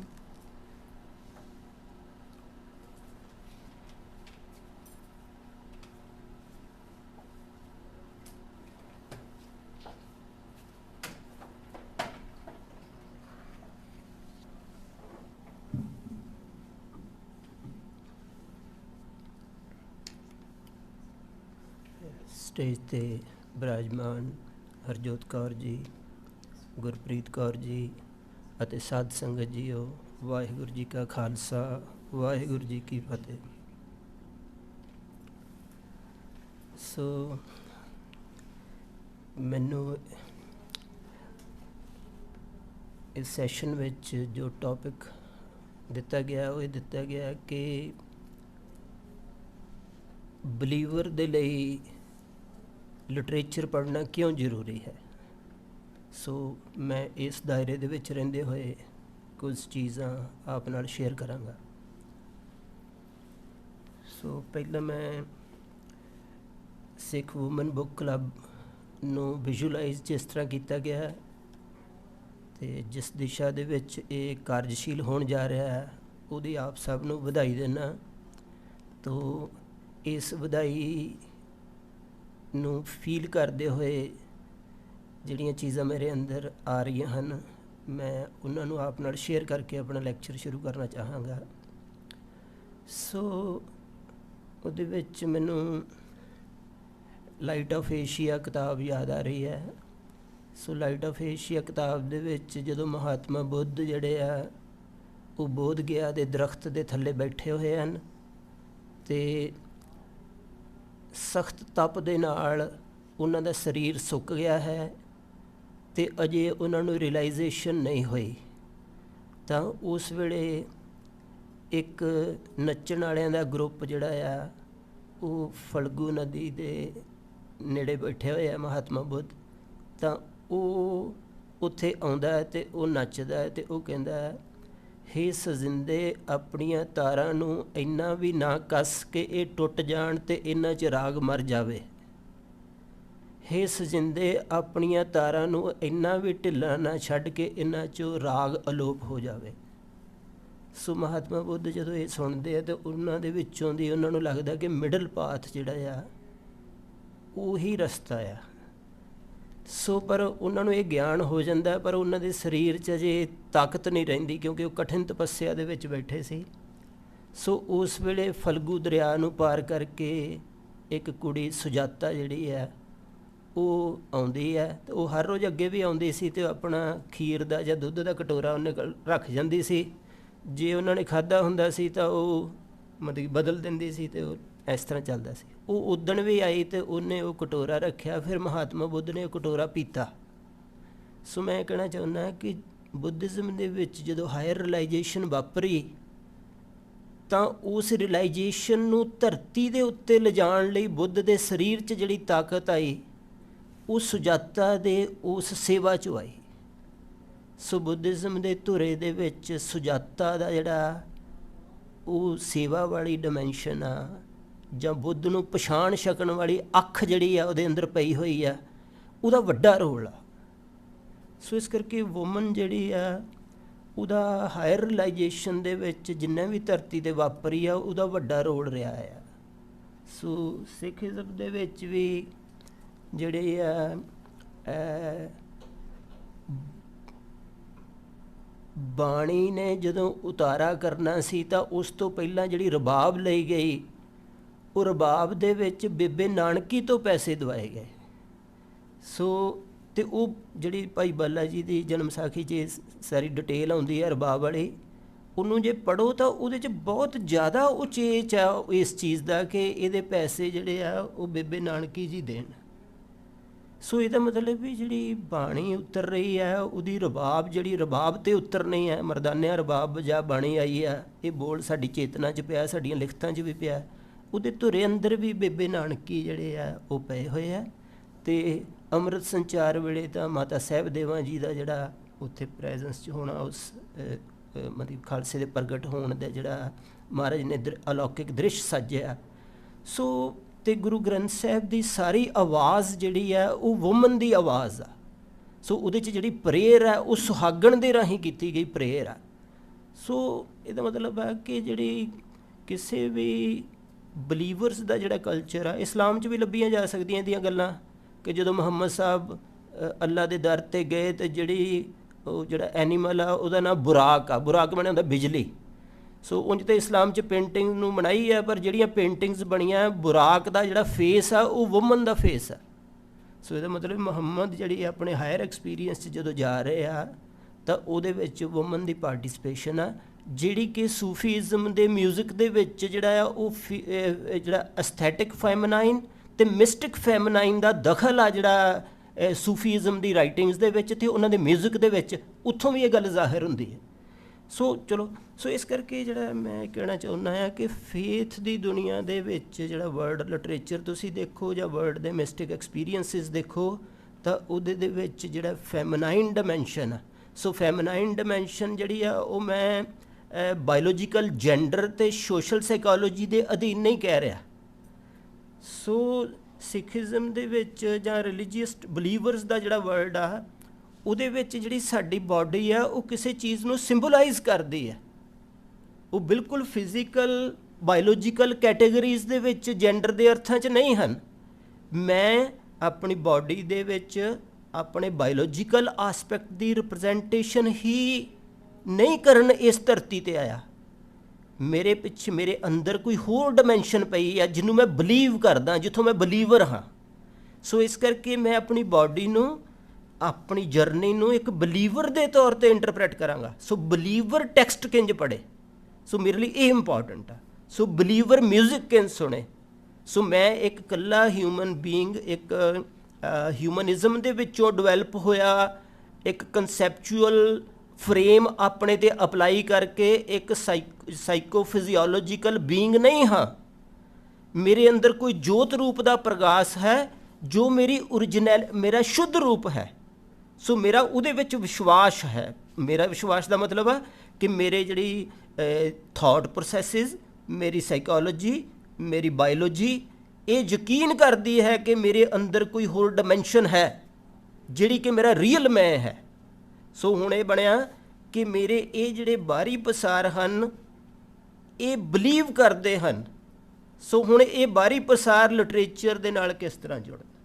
ਸੋ ਇਸ ਕਰਕੇ ਮੈਂ ਇਕੱਲਾ ਬਾਇਓਲੋਜੀਕਲੀ ਜੈਂਡਰ ਦੀ ਕੈਟੇਗਰੀ 'ਚ ਵੂਮਨ ਜਾਂ ਮੈਨ ਦੀਆਂ ਕੈਟੇਗਰੀਜ਼ ਜਿਹੜੀਆਂ ਹਿਊਮਨਿਜ਼ਮ ਨੇ ਰਿਪਰੈਜ਼ੈਂਟ ਕੀਤੀਆਂ ਅਤੇ ਅੱਜ ਕੱਲ੍ਹ ਸਾਡੀ ਸੋਸ਼ੀਓਲੋਜੀ ਦੇ ਵਿੱਚ ਉਹਨਾਂ ਦੇ ਟਕਰਾਅ ਵੀ ਬਣੇ ਹੋਏ, ਉਹ ਵੀ ਰੈਲੇਵੈਂਟ ਹਨ, ਪਰ ਕਿਸੇ ਰੈਲਮ ਦੇ ਵਿੱਚ ਉਹ ਮੈਨੂੰ ਮੇਰੇ ਅਲਟੀਮੇਟ ਨੂੰ ਥਿਓਰਾਈਜ਼ ਕਰਨ ਦੇ ਵਿੱਚ ਡੋਮੀਨੇਟ ਨਹੀਂ ਕਰ ਸਕਦੇ। ਉਹ ਰੈਲੇਵੈਂਟਲੀ ਆਪਣਾ ਜਿਹੜਾ ਵੀ ਥਾਂ ਬਣਦਾ ਹੈ ਉਹ ਥਾਂ ਲੈ ਕੇ ਪਾਰਟੀਸਪੇਟ ਕਰਨਗੇ। ਸੋ ਇਸ ਕਰਕੇ ਜਿਹੜਾ ਅਸੀਂ ਲਿਟਰੇਚਰ ਪੜ੍ਹਨਾ ਆ ਉਹ ਬਲੀਵਰ ਦੇ ਤੌਰ 'ਤੇ ਪੜ੍ਹਨਾ ਆ। ਸੋ ਬਲੀਵਰ ਦਾ ਮਤਲਬ ਕੋਈ ਬਲੀਵਰ ਲਫ਼ਜ਼ ਨੂੰ ਵੀ ਇੰਟਰਪ੍ਰੈਟ ਨਾ ਕੀਤਾ ਜਾਵੇ ਜਿਵੇਂ ਅੱਜ ਕੱਲ੍ਹ ਸੋਸ਼ੀਓਲੋਜੀ 'ਚ ਇੰਟਰਪ੍ਰੈਟ ਕੀਤਾ ਗਿਆ ਕਿ ਬਲੀਵਰ ਜਿਹੜਾ ਆ। ਸੋ ਇਹ ਇੱਕ ਹਾਈਲੀ ਰਿਲਾਈਜ਼ਡ ਐਕਸਪੀਰੀਅੰਸ ਆ ਜਿਹੜਾ ਧਰਤੀ ਦੇ ਉੱਤੇ ਸਾਰੇ ਪਾਸੇ ਪ੍ਰਗਟ ਹੋਇਆ। ਇਹਦੀ ਆਪਣੀ ਟ੍ਰੈਡੀਸ਼ਨ ਹੈ ਅਤੇ ਇਹਦੀ ਆਪਣੀ ਕੀ ਕਹਾਂਗੇ ਇੱਕ ਅਨੁਭਵੀ ਅਵਸਥਾ ਵੀ ਹੈ। ਸੋ ਇਹ ਇਕੱਲੀ ਵਿਸ਼ਵਾਸ ਲਫ਼ਜ਼ ਜਿਹੜਾ ਆ ਇਹ ਕੋਈ ਰੈਸ਼ਨੈਲਿਟੀ ਦੇ ਸਾਹਮਣੇ ਇੱਕ ਛੋਟੀ ਕੈਟੇਗਰੀ ਦੇ ਵਿੱਚ ਰੱਖ ਕੇ ਦੇਖਣ ਵਾਲੀ ਵਸਤੂ ਨਹੀਂ ਹੈ। ਸੋ ਇਸ ਕਰਕੇ ਇਹਦਾ ਜਿਹੜਾ ਆ ਠੀਕ ਹੈ, ਅੱਜ ਕੱਲ੍ਹ ਪੋਪੂਲਰ ਰੂਪ ਦੇ ਵਿੱਚ ਜਿਹੜੀਆਂ ਚੀਜ਼ਾਂ ਚੱਲ ਰਹੀਆਂ ਸੋਸਾਇਟੀ 'ਚ ਅਸੀਂ ਉਹਨਾਂ ਨਾਲ ਵੀ ਡਾਇਲੋਗ ਕਰਨਾ ਆ, ਕਿਉਂਕਿ ਕਈ ਵਾਰੀ ਵਿਸ਼ਵਾਸ ਜਿਹੜਾ ਉਹ ਰਿਲਾਈਜ਼ਡ ਨਹੀਂ ਹੁੰਦਾ ਅਤੇ ਫਿਰ ਜਿਹੜਾ ਉਹ ਵਿਸ਼ਵਾਸ ਜਿਹੜਾ ਆ ਉਹ ਸਾਡੀਆਂ ਹੋਰ ਫੈਸਿਲਿਟੀਜ਼ ਦੀ ਜਿਹੜੀ ਕਮਾਈ ਹੁੰਦੀ ਆ ਉਹਦੇ ਅਧੀਨ ਆ ਜਾਂਦਾ ਆ। ਉਹ ਵੀ ਠੀਕ ਆ, ਪਰ ਜਿਹੜਾ ਦ ਫੇਥ ਹੈ ਸੋ ਉਹ ਕੀ ਚੀਜ਼ ਆ, ਮੈਂ ਉਸ ਨੁਕਤੇ ਤੋਂ ਬੋਲਣ ਦੀ ਕੋਸ਼ਿਸ਼ ਕਰ ਰਿਹਾ।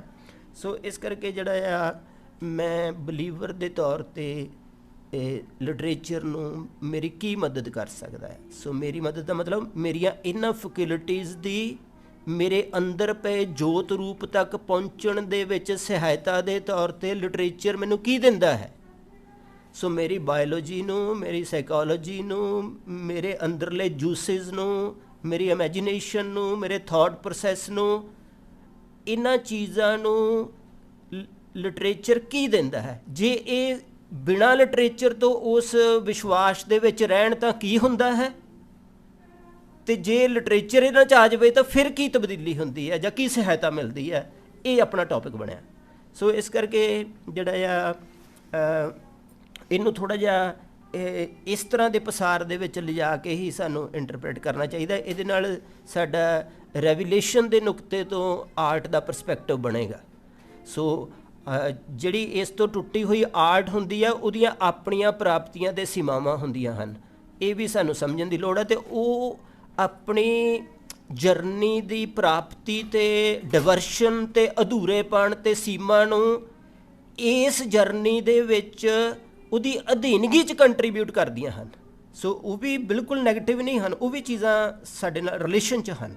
ਕਿਉਂਕਿ ਕੋਈ ਵੀ ਕ੍ਰੀਏਟਿਵ ਐਕਟ ਜਿਹੜਾ ਆ ਕਿਸੇ ਵੀ ਪਸਾਰ 'ਚ ਕੀਤਾ ਜਾਵੇ, ਉਹਦੀ ਓਰੀਜਨੈਲਿਟੀ ਜਿਹੜੀ ਆ ਉਹ ਹਾਇਰ ਐਕਸਪੀਰੀਅੰਸ ਜਿਹੜਾ ਕਿ ਫੇਥ ਦੇ ਵਿੱਚੋਂ ਨਿਕਲਦਾ, ਉਹਦੇ ਸਟਰਕਚਰਸ ਦੇ ਵਿੱਚ ਕੰਟਰੀਬਿਊਟ ਕਰਦੀ ਆ। ਸੋ ਸਾਰੀ ਧਰਤੀ ਹੀ ਕਿਸੇ ਨਾ ਕਿਸੇ ਲੈਵਲ ਦੇ ਉੱਤੇ ਨਾਮ ਦੇ ਜਾਪ ਦੇ ਵਿੱਚ ਹੈ। ਸੋ ਇਸ ਕਰਕੇ ਜਿਹੜੀਆਂ ਚੀਜ਼ਾਂ ਸਿੱਧੀਆਂ ਫੇਥ ਦੇ ਵਿੱਚ ਨਹੀਂ ਵੀ ਹਨ, ਉਹਨਾਂ ਦੀ ਵੀ ਕ੍ਰੀਏਟਿਵ ਜੈਨੂਇਨਨੈਸ ਜਿਹੜੀ ਆ ਉਹ ਨਾਮ ਦਾ ਪਾਰਟ ਹੁੰਦੀ ਆ। ਸੋ ਇਸ ਕਰਕੇ ਜਿਹੜਾ ਬਲੀਵਰ ਆ, ਉਹਦੀ ਵਡਿਆਈ ਇਹ ਹੈ ਕਿ ਉਹਦਾ ਨਾਮ ਰਸ ਆਪਣੀ ਵਿਸ਼ਵ ਵਿਆਪਕਤਾ ਮਤਲਬ ਜਿੱਥੇ ਜਿੱਥੇ ਮਨੁੱਖ ਸੱਭਿਆਚਾਰ ਦਾ ਅਤੇ ਸੱਭਿਅਤਾ ਦਾ ਸਿਰਜਣ ਕਰਦੇ ਪਏ ਹਨ, ਉਹਨਾਂ ਦੇ ਵਿੱਚ ਜਦੋਂ ਮੈਂ ਕਿਸੇ ਡਿਵਾਈਨ ਐਬਸੋਲੂਟ ਨੂੰ ਟਰਾਂਸਪੇਰੈਂਟਲੀ ਦੇਖ ਲੈਂਦਾ ਹਾਂ ਤਾਂ ਇਹ ਨਾਮ ਰਸ ਦੀ ਵਿਸ਼ਵ ਵਿਆਪਕਤਾ ਬਣ ਜਾਂਦੀ ਹੈ। ਸੋ ਜਿਵੇਂ ਹਰਜੋਤ ਨੇ ਦੱਸਿਆ ਕਿ ਅਸੀਂ ਜੇ ਪੰਜਾਬ ਦੇ ਦਰਿਆਵਾਂ ਦੇ ਵਿੱਚੋਂ ਪਲ ਕੇ ਇੱਥੇ ਆਏ ਹਾਂ ਤਾਂ ਇੱਥੋਂ ਦੀਆਂ ਝੀਲਾਂ ਦੇ ਵਿੱਚ ਹੁਣ ਅਸੀਂ ਪਲਾਂਗੇ। ਸੋ ਸਾਨੂੰ ਉਹ ਰਸ ਜਿਹੜਾ ਉੱਥੋਂ ਦਰਿਆਵਾਂ 'ਚੋਂ ਮੀਨਿੰਗ ਆਉਂਦਾ ਸੀ, ਟਰਾਂਸੈਂਡੈਂਸ ਆਉਂਦੀ ਸੀ, ਸੋ ਇਸ ਕੁਦਰਤ 'ਚੋਂ ਵੀ ਸਾਡੇ 'ਚ ਲੈਣ ਦੀ ਉਹ ਤਾਕਤ ਦੇਣਗੇ। ਸੋ ਇਹਦੇ ਨਾਲ ਵਿਸ਼ਵ ਵਿਆਪਕਤਾ ਬਣਦੀ ਹੈ। ਸੋ ਜਿਹੜੇ ਬੰਦਿਆਂ ਨੂੰ ਉੱਥੇ ਦਰਿਆਵਾਂ 'ਚੋਂ ਪਿਆਰ ਨਹੀਂ ਆਇਆ, ਉਹਨੂੰ ਇੱਥੇ ਵੀ ਨਹੀਂ ਆ ਰਿਹਾ। ਸੋ ਇਹਦਾ ਮਤਲਬ ਜਿਹੜਾ ਨਾਮ ਰਸ ਆ ਉਹ ਵਿਸ਼ਵ ਵਿਆਪੀ ਕਨੈਕਸ਼ਨ ਬਣਾਉਂਦਾ, ਜਿਓਗ੍ਰਾਫੀ ਦੇ, ਐਂਥਰੋਪੋਲੋਜੀ ਦੇ, ਕਲਚਰਲ ਸਿੰਬਲਿਜ਼ਮ ਦੇ ਅਤੇ ਕੀ ਕਹਾਂਗੇ ਅਸਥੈਟਿਸਿਟੀ ਦੇ ਜਿੰਨੇ ਵੀ ਪਸਾਰ ਹਨ ਉਹਨਾਂ ਦੇ। ਸੋ ਇਹਦੇ ਵਿੱਚ ਫਿਰ ਨਾਮ ਰਸ ਯੂਨੀਵਰਸੈਲਿਟੀ ਬਣਾਉਂਦਾ। ਪਰ ਇਹਦਾ ਵਾਧਾ ਇਹ ਹੈ ਕਿ ਇਹ ਕਨਵਰਟੀਬਲ ਹੁੰਦਾ ਕਿਸੇ ਹਾਇਰ ਕਾਸਮਿਕ ਜਰਨੀ ਦੇ। ਜਿਹੜਾ ਆਰਟ ਫੇਥ ਤੋਂ ਟੁੱਟਿਆ ਹੁੰਦਾ ਆ, ਉਹ ਕਨਵਰਟੀਬਲ ਨਹੀਂ ਹੁੰਦਾ ਉਸ ਚੀਜ਼ ਦੇ। ਸੋ ਉਹਦੀ ਬ੍ਰਹਿਮੰਡਤਾ ਨਹੀਂ ਬਣਦੀ, ਉਹਦਾ ਐਬਸੋਲੂਟ ਪ੍ਰਿੰਸੀਪਲ ਨਹੀਂ ਬਣਦਾ। ਸੋ ਉਹ ਕਿਤੇ ਨਾ ਕਿਤੇ ਜਾ ਕੇ ਜਿਹੜੀਆਂ ਮਨੁੱਖੀ ਵੱਖਰਤਾਵਾਂ ਦੇ ਪਸਾਰ ਹਨ ਉਹ ਪੈਦਾ ਕਰਦਾ ਰਹਿੰਦਾ ਅਤੇ ਉਹਨਾਂ ਨੂੰ ਡੋਮੀਨੇਟ ਕਰਾ ਦਿੰਦਾ ਹੈ। ਸੋ ਉਹ ਐਬਸੋਲੂਟਲੀ ਇਹਨੂੰ ਕੀ ਕਹਾਂਗੇ ਕਹਿੰਦਾ ਨਹੀਂਗਾ, ਕਿਉਂਕਿ ਉਹਦੀ ਆਪਣੀ ਐਥਿਕਸ ਵੀ ਹੁੰਦੀ ਹੈ, ਪਰ ਉਹਦੇ 'ਚ ਇਹ ਪ੍ਰਕਿਰਿਆ ਚੱਲ ਰਹੀ ਹੁੰਦੀ ਹੈ। ਸੋ ਇਹਦਾ ਮਤਲਬ ਵੀ ਉਹ ਆਪਣੀ ਇਨਰ ਕੰਟਰਾਡਿਕਸ਼ਨ 'ਚ ਹੁੰਦਾ ਕਿਤੇ ਨਾ ਕਿਤੇ, ਅਤੇ ਪਰ ਉਹ ਇਨਰ ਕੰਟਰਾਡਿਕਸ਼ਨ ਨੂੰ ਰੈਕੋਗਨਾਈਜ਼ ਨਹੀਂ ਕਰਾਉਂਦਾ, ਕਿਉਂਕਿ ਉਹਦਾ ਐਥੀਕਲ ਬੀਇੰਗ ਵੀ ਹੁੰਦਾ। ਤਾਂ ਉਹ ਐਥੀਕਲੀ ਯੂਨੀਵਰਸੈਲਿਟੀ ਨੂੰ ਮੰਨਦਾ ਹੈ, ਐਗਜ਼ਿਸਟੈਂਸ਼ਲੀ ਨਹੀਂ ਮੰਨਦਾ। ਸੋ ਇਹ ਨਿਚੋੜ ਨਿਕਲਿਆ ਵਿੱਚੋਂ। ਇਹ ਥੋੜ੍ਹੀ ਜਿਹੀ ਗੱਲ ਟੇਢੀ ਜਿਹੀ ਹੈ, ਇਹਨੂੰ 2 ਵਾਰੀ ਜੇ ਤੁਸੀਂ ਬਾਅਦ 'ਚੋਂ ਵੀ ਯਾਦ ਕਰੋਗੇ ਤਾਂ ਤੁਹਾਨੂੰ ਸ਼ਾਇਦ ਇਹਦੇ 'ਚ ਹੋਰ ਜ਼ਿਆਦਾ ਇਹਦੇ 'ਚ ਰਸ ਆਵੇ। ਸੋ ਬਲੀਵਰ ਦਾ ਲਿਟਰੇਚਰ ਜਿਹੜਾ ਆ, ਉਹਦਾ ਸਟੇਟਸ ਜਿਹੜਾ ਆ ਉਹ ਵਿਸ਼ਵ ਵਿਆਪੀ ਵੀ ਹੁੰਦਾ ਅਤੇ ਉਹ ਕਾਸਮਿਕ ਵੀ ਹੁੰਦਾ। ਸੋ ਇਹ ਚੀਜ਼ ਉਹਦੇ ਕੋਲ ਵੱਡੀ ਹੈ ਜਿਹੜੀ ਆਮ ਲਿਟਰੇਚਰ ਨਾਲੋਂ। ਪਰ ਆਮ ਲਿਟਰੇਚਰ ਨੂੰ ਅਸੀਂ ਰਿਜੈਕਟ ਨਹੀਂ ਕਰ ਸਕਦੇ। ਆਮ ਲਿਟਰੇਚਰ ਦੇ ਵਿੱਚ ਜਿਹੜੀ ਜੈਨੂਇਨਨੈਸ ਪਈ ਹੈ ਉਹ ਵੀ ਨਾਮ ਰਸ ਦਾ ਪਾਰਟ ਹੈ। ਸੋ ਅਸੀਂ ਉਹਨੂੰ ਕੀ ਦਿਆਂਗੇ ਜੇ ਅਸੀਂ ਆਪਣਾ ਥਿਓਰੈਟੀਕਲ ਮਾਡਲ ਬਣਾਈਏ? ਇਸ ਵੇਲੇ ਵੈਸੇ ਇਹ ਹਾਸੋ ਵੀ ਨਹੀਂ ਗੱਲ ਲੱਗ ਸਕਦੀ ਹੈ, ਕਿਉਂਕਿ ਅਸੀਂ ਤਾਂ ਅਜੇ ਆਪਣੀ ਐਸਥੈਟਿਕਸ ਬਣਾਈ ਨਹੀਂ, ਅਤੇ ਤੁਸੀਂ ਕਹਿ ਸਕਦੇ ਹੋ ਵੀ ਅਜੇ ਬਣੀ ਤਾਂ ਹੈ ਨਹੀਂ, ਤੂੰ ਪਹਿਲਾਂ ਦੇਣ ਦੀਆਂ ਗੱਲਾਂ ਕਰੀ ਜਾਂਦਾ। ਪਰ ਕਿਉਂਕਿ ਬਲੀਵਰ ਦੇ ਕੋਲ ਪਿੱਛੇ ਵੱਡੀ ਸਪੋਰਟ ਹੁੰਦੀ ਹੈ ਰੈਵੂਲੇਸ਼ਨ ਦੀ, ਇਸ ਕਰਕੇ ਉਹਦੇ ਸਿਰ 'ਤੇ ਅਸੀਂ ਇਹ ਚੀਜ਼ ਕਹਿ ਸਕਦੇ ਹਾਂ। ਪਰ ਇਹ ਬੜੀ ਆਪਾਂ ਨਿਮਰਤਾ ਨਾਲ ਹੀ ਕਹਿ ਰਹੇ ਹਾਂ, ਕਿਉਂਕਿ ਧਰਤੀ ਦੇ ਹਰ ਇੱਕ ਕਣ ਦੀ ਧੜਕਣ ਨਾਲ ਰਿਲਾਈਜ਼ਡ ਅਤੇ ਫੇਥਫੁਲ ਜਿਹੜਾ ਮੈਨ ਆ ਉਹਦਾ ਰਿਲੇਸ਼ਨ ਹੁੰਦਾ ਆ। ਸੋ ਸਾਡਾ ਜਲਾਦਾਂ ਨਾਲ ਵੀ ਰਿਲੇਸ਼ਨ ਆ, ਜੋ ਨੈਗੇਟਿਵਿਟੀ ਕਰ ਰਹੇ ਲੋਕ ਹਨ ਸਾਡਾ ਉਹਨਾਂ ਨਾਲ ਵੀ ਰਿਲੇਸ਼ਨ ਆ। ਸੋ ਅਸੀਂ ਇਸੇ ਕਰਕੇ ਅਸੀਂ ਸੇਵਾ ਕਰਦੇ ਹਾਂ। ਸੋ ਇਹਦਾ ਮਤਲਬ ਹੋਇਆ ਜਿਹੜਾ ਫੇਥ ਦਾ ਲਿਟਰੇਚਰ ਹੈ ਉਹ ਸੇਵਾ ਕਰ ਸਕਦਾ ਹੈ। ਜਿਹੜਾ ਦੂਜਾ ਲਿਟਰੇਚਰ ਹੁੰਦਾ ਫੇਥ ਤੋਂ ਬਗੈਰ, ਉਹ ਆਪਣੀ ਸਾਰੀ ਕੰਟਰੀਬਿਊਸ਼ਨ ਦਿੰਦਾ ਹੋਇਆ ਵੀ ਐਕਸ਼ਨ ਦੇ ਵਿੱਚ ਉਸ ਤਰ੍ਹਾਂ ਫੇਥ 'ਚ ਆਉਣਾ, ਸੇਵਾ 'ਚ ਆਉਣਾ ਥੋੜ੍ਹਾ ਕਠਿਨ ਹੁੰਦਾ ਆ। ਭਾਵੇਂ ਕਿ ਉਹ ਰੈਵੋਲੂਸ਼ਨਰੀ ਫੋਰਸ ਨੂੰ ਪੈਦਾ ਕਰਦਾ ਆ ਅਤੇ ਉਹਦੇ ਵਿੱਚ ਮਤਲਬ ਕਿ ਸੋਸ਼ਲ ਚੇਂਜ ਦੇ ਲਈ ਸਟਰਗਲ ਪੈਦਾ ਕਰਨ ਦੀ ਤਾਕਤ ਹੁੰਦੀ ਹੈ, ਇਹ ਕੋਈ ਗੱਲ ਨਹੀਂ ਹੈ। ਪਰ ਉਹ ਜੇ ਉਹ ਰੀਅਲ ਅਰਥਾਂ ਦੇ ਵਿੱਚ ਬਿਊਟੀ ਨੂੰ ਝੁਕਿਆ ਹੋਇਆ ਲਿਟਰੇਚਰ ਹੈ, ਜੇ ਉਹ 'ਤੇ ਬਿਊਟੀ ਡੋਮੀਨੇਟ ਕਰ ਰਹੀ ਹੈ, ਤਾਂ ਉਹਦੇ ਕੋਲ ਜਿਹੜਾ ਆ ਸੇਵਾ ਜਿਹੜੀ ਹੈ, ਕਿਉਂਕਿ ਮਨੁੱਖੀ ਬਾਡੀ ਦੇ ਅੰਦਰ ਜੋ ਕੁਝ ਪਿਆ ਹੋਇਆ ਉਹ ਇਕੱਲਾ ਐਸਥੈਟਿਕਸ ਨਹੀਂ ਹੈ, ਉਹ ਇਕੱਲੀ ਬਿਊਟੀ ਨਹੀਂ ਹੈ। ਸੋ ਸੇਵਾ ਬਿਊਟੀ ਤੋਂ ਵੱਡੀ ਚੀਜ਼ ਦੀ ਮੰਗ ਕਰਦੀ ਹੈ। ਜਿਵੇਂ ਈਸਾ ਕੋੜੀਆਂ ਦੇ ਕੋੜ 'ਤੇ ਮੂੰਹ ਰੱਖ ਸਕਦਾ ਆ, ਪੋਇਟ ਦਾ ਰੱਖਣਾ ਔਖਾ ਹੈ। ਸੋ ਇਹ ਚੀਜ਼ ਜਿਹੜੀ ਆ ਇਹ ਰਿਲੀਜੀਅਸ ਮੈਨ ਜਿਹੜਾ ਉਹ ਪੈਦਾ ਕਰਦਾ ਆ। ਇਹ ਜਿਹੜੇ ਅਸਥੈਟਿਕਸ ਦੇ ਵਿੱਚ ਕਈ ਵਾਰੀ ਹੁੰਦੇ ਬੰਦੇ, ਇਸੇ ਕਰਕੇ ਲਿਟਰੇਚਰ 'ਚ ਇੱਕ ਸੰਕਲਪ ਬਣਿਆ, ਕਲਾ ਲਈ ਹੈ ਕਿ ਕਲਾ ਸਮਾਜ ਲਈ ਹੈ। ਇਹ ਡੁਐਲਿਟੀ ਉੱਥੇ ਬਣੀ ਹੋਈ ਹੈ, ਕਿਉਂਕਿ ਉੱਥੇ ਕਲਾ ਜੇ ਇਕੱਲੀ ਬਿਊਟੀ ਦੀ ਐਪਰੀਸੀਏਸ਼ਨ ਹੋਵੇ ਤਾਂ ਸੋਸ਼ਲ ਆਸਪੈਕਟ ਪਿੱਛੇ ਰਹਿ ਜਾਂਦਾ, ਪਰ ਬਲੀਵਰ ਦੇ ਲਿਟਰੇਚਰ ਦੇ ਵਿੱਚ ਕਲਾ ਜਿਹੜੀ ਹੈ ਉਹ ਇਸ ਤਰ੍ਹਾਂ ਦੀ ਡੁਐਲਿਟੀ ਤੋਂ ਮੁਕਤ ਹੁੰਦੀ ਹੈ। ਸੋ ਹੁਣ ਜਿਹੜਾ ਆ ਉਹਦਾ ਆਪਾਂ ਇਹਦਾ ਕੀ ਕਰੀਏ ਵੀ ਕਿਉਂ ਪੜ੍ਹੀਏ? ਸੋ ਪੜ੍ਹਨ ਦਾ ਮਤਲਬ ਇਹ ਆ ਕਿ ਜੇ ਬਲੀਵਰ ਨਾਮ ਰਸ ਦੇ ਵਿੱਚ ਸਿੱਧਾ ਹੀ ਚਲਾ ਜਾਂਦਾ ਹੈ ਤਾਂ ਉਹ ਨਾਮ ਰਸ ਦੇ ਨਾਲ ਆਪਣੀਆਂ ਉੱਚੀਆਂ ਪ੍ਰਾਪਤੀਆਂ ਕਰ ਸਕਦਾ ਹੈ, ਉਹਨੂੰ ਲਿਟਰੇਚਰ ਦੀ ਲੋੜ ਨਹੀਂ ਹੈ। ਅਤੇ ਉਹਦੇ ਵਿੱਚ ਉਹਦੇ ਆਪਣੇ ਅੰਦਰਲੇ ਸਿਸਟਮ ਅਤੇ ਨਾਮ ਰਸ ਦੇ ਅੰਦਰਲੇ ਸੰਸਾਰ ਉਹਨੂੰ ਸਿੱਧਾ ਹੀ ਵੱਡੀਆਂ ਅਵਸਥਾਵਾਂ 'ਚ ਲਿਜਾ ਸਕਦੇ ਹਨ। ਦੂਜੀ ਗੱਲ ਇਹ ਹੈ ਕਿ ਮਿਹਰ ਜਿਹੜੀ ਆ ਉਹ ਵੀ ਨਾਮ ਰਸ ਦੇ ਉੱਤੇ ਜਦੋਂ ਆਇਦ ਹੋ ਜਾਂਦੀ ਹੈ ਤਾਂ ਮਿਹਰ ਵੀ ਬੰਦੇ ਨੂੰ ਉੱਪਰ ਚੱਕ ਲੈਂਦੀ ਹੈ, ਤਾਂ ਉੱਥੇ ਲਿਟਰੇਚਰ ਜਿਹੜਾ ਹੈ ਉਹ ਕਈ ਵਾਰੀ ਜ਼ਰੂਰੀ ਨਹੀਂ ਵੀ ਹੁੰਦਾ। ਇਸ ਕਰਕੇ ਇਹਨੂੰ ਇਸ ਤਰ੍ਹਾਂ ਸਮਝਣਾ ਹੈ। ਪਰ ਇਹਦੇ ਨਾਲ ਮੈਂ ਪਰ ਲਾਉਣ ਲੱਗਾ, ਸ਼ਰਤ ਲਾਉਣ ਲੱਗਾ। ਉਹ ਸ਼ਰਤ ਇਹ ਹੈ ਵੀ ਫਿਰ ਇਹ ਮਨੁੱਖ ਆਪਣੇ ਜਿਹੜੇ ਕਲਚਰ ਨੂੰ ਬਿਲੋਂਗ ਕਰਦਾ, ਜਿਹੜੀ ਸੱਭਿਅਤਾ ਨੂੰ ਬਿਲੋਂਗ ਕਰਦਾ, ਉਹਦੇ ਸਿੰਬਲਿਜ਼ਮ ਦੇ ਵਾਧੇ ਵਿੱਚ ਕੰਟਰੀਬਿਊਟ ਨਹੀਂ ਕਰ ਸਕਦਾ, ਉਹਦੀ ਅੰਡਰਸਟੈਂਡਿੰਗ 'ਚ ਘੱਟੋ ਘੱਟ। ਉਹਦੇ ਵਿੱਚ ਮੈਰੈਕੂਲਸਲੀ ਜਾਂ ਇੱਕ ਹਾਇਰ ਬੀਇੰਗ ਦੇ ਤੌਰ 'ਤੇ ਉਹਦੀ ਬਖਸ਼ਿਸ਼ ਹੋ ਸਕਦੀ ਹੈ ਧਰਤੀ ਦੇ ਉੱਤੇ, ਪਰ ਜਿਹੜਾ ਅਰਥ ਪ੍ਰਕਿਰਿਆ ਆ, ਸਿੰਬਲ ਦੀ ਅੰਡਰਸਟੈਂਡਿੰਗ ਆ, ਉਹਦੇ ਗਿਆਨ ਦੇ ਵਧਾਉਣ ਦੇ ਵਿੱਚ ਇਹਦੇ ਕੋਲੋਂ ਇਹਦੀ ਜਿਹੜੀ ਆ ਮਤਲਬ ਕਿ ਇਹਦੀ ਕੰਟਰੀਬਿਊਸ਼ਨ ਜਿਹੜੀ ਆ ਉਹ 'ਤੇ ਸ਼ੰਕਾ ਰਹੇਗਾ। ਇਸ ਕਰਕੇ ਮਤਲਬ ਕਿ ਸਾਨੂੰ ਲੋੜ ਹੈ ਕਿ ਅਸੀਂ ਬਲੀਵਰ ਅਤੇ ਨਾਮ ਸਿਮਰਨੀ ਮਨੁੱਖ ਹੁੰਦੇ ਹੋਏ ਆਰਟ ਦੀ ਪਾਰਟੀਸਪੇਸ਼ਨ ਲਈਏ। ਜਿਵੇਂ ਹੁਣ ਗੁਰੂ ਨਾਨਕ ਸਾਹਿਬ ਨੇ ਪਹਾੜ ਰੋਕਿਆ, ਸੋ ਬਲੀਵਰਸ ਨੂੰ ਦੇ ਵਿੱਚ ਧਿਰਾਂ ਬਣੀਆਂ ਹੋਈਆਂ, ਕੋਈ ਕਹਿੰਦੇ ਮਿਰੈਕਲ ਹੈ, ਕੋਈ ਕਹਿੰਦੇ ਸਿੰਬੋਲੀਕਲੀ ਰੋਕਿਆ, ਕੋਈ ਕੁਝ ਗਿਆ। ਸਿੰਬੋਲੀਕਲ ਅਰਥ ਤਾਂ ਇਹਨਾਂ ਨੇ ਅਜੇ ਤੱਕ ਕੱਢੇ ਨਹੀਂ। ਸੋ ਜਾਂ ਇਹ ਬਲੀਵਰਸ ਹਨ ਜਾਂ ਇਹ ਸ਼ੱਕੀ ਹਨ। ਸੋ ਜਿਹੜੀਆਂ ਇਸ ਤਰ੍ਹਾਂ ਦੀਆਂ ਚੀਜ਼ਾਂ ਹਨ, ਇਹ ਜਿਹੜਾ ਆਰਟ ਨਾਲ ਜੁੜਿਆ ਹੋਇਆ ਬਲੀਵਰ ਹੋਏਗਾ ਉਹ ਇਹਦੇ ਮੀਨਿੰਗ ਜ਼ਿਆਦਾ ਤਾਜ਼ਾ ਕੱਢ ਕੇ ਤੁਹਾਨੂੰ ਦੱਸੇਗਾ। ਜਿਹੜਾ ਦੂਜਾ ਆ ਉਹ ਰਿਲੀਜੀਅਨ ਦੇ ਵਿੱਚ ਸੈਕਿਜ਼ਮ ਪੈਦਾ ਕਰ ਦੇਗਾ, ਕਿਉਂਕਿ ਜਿਵੇਂ ਭਾਜੀ ਨੇ ਦੱਸਿਆ ਉਹਦੀਆਂ ਆਪਣੀਆਂ ਈਗੋ ਦੇ ਪਸਾਰ ਜਿਹੜੇ ਅਜੇ ਨਾਮ ਦੀ ਨਵਾਜਿਸ਼ 'ਚ ਨਹੀਂ ਆਏ ਹੋਏ, ਉਹ ਨਾਲ ਜੁੜ ਕੇ ਉਹ ਧਿਰਬਾਜੀ ਬਣਾ ਦੇਣਗੇ।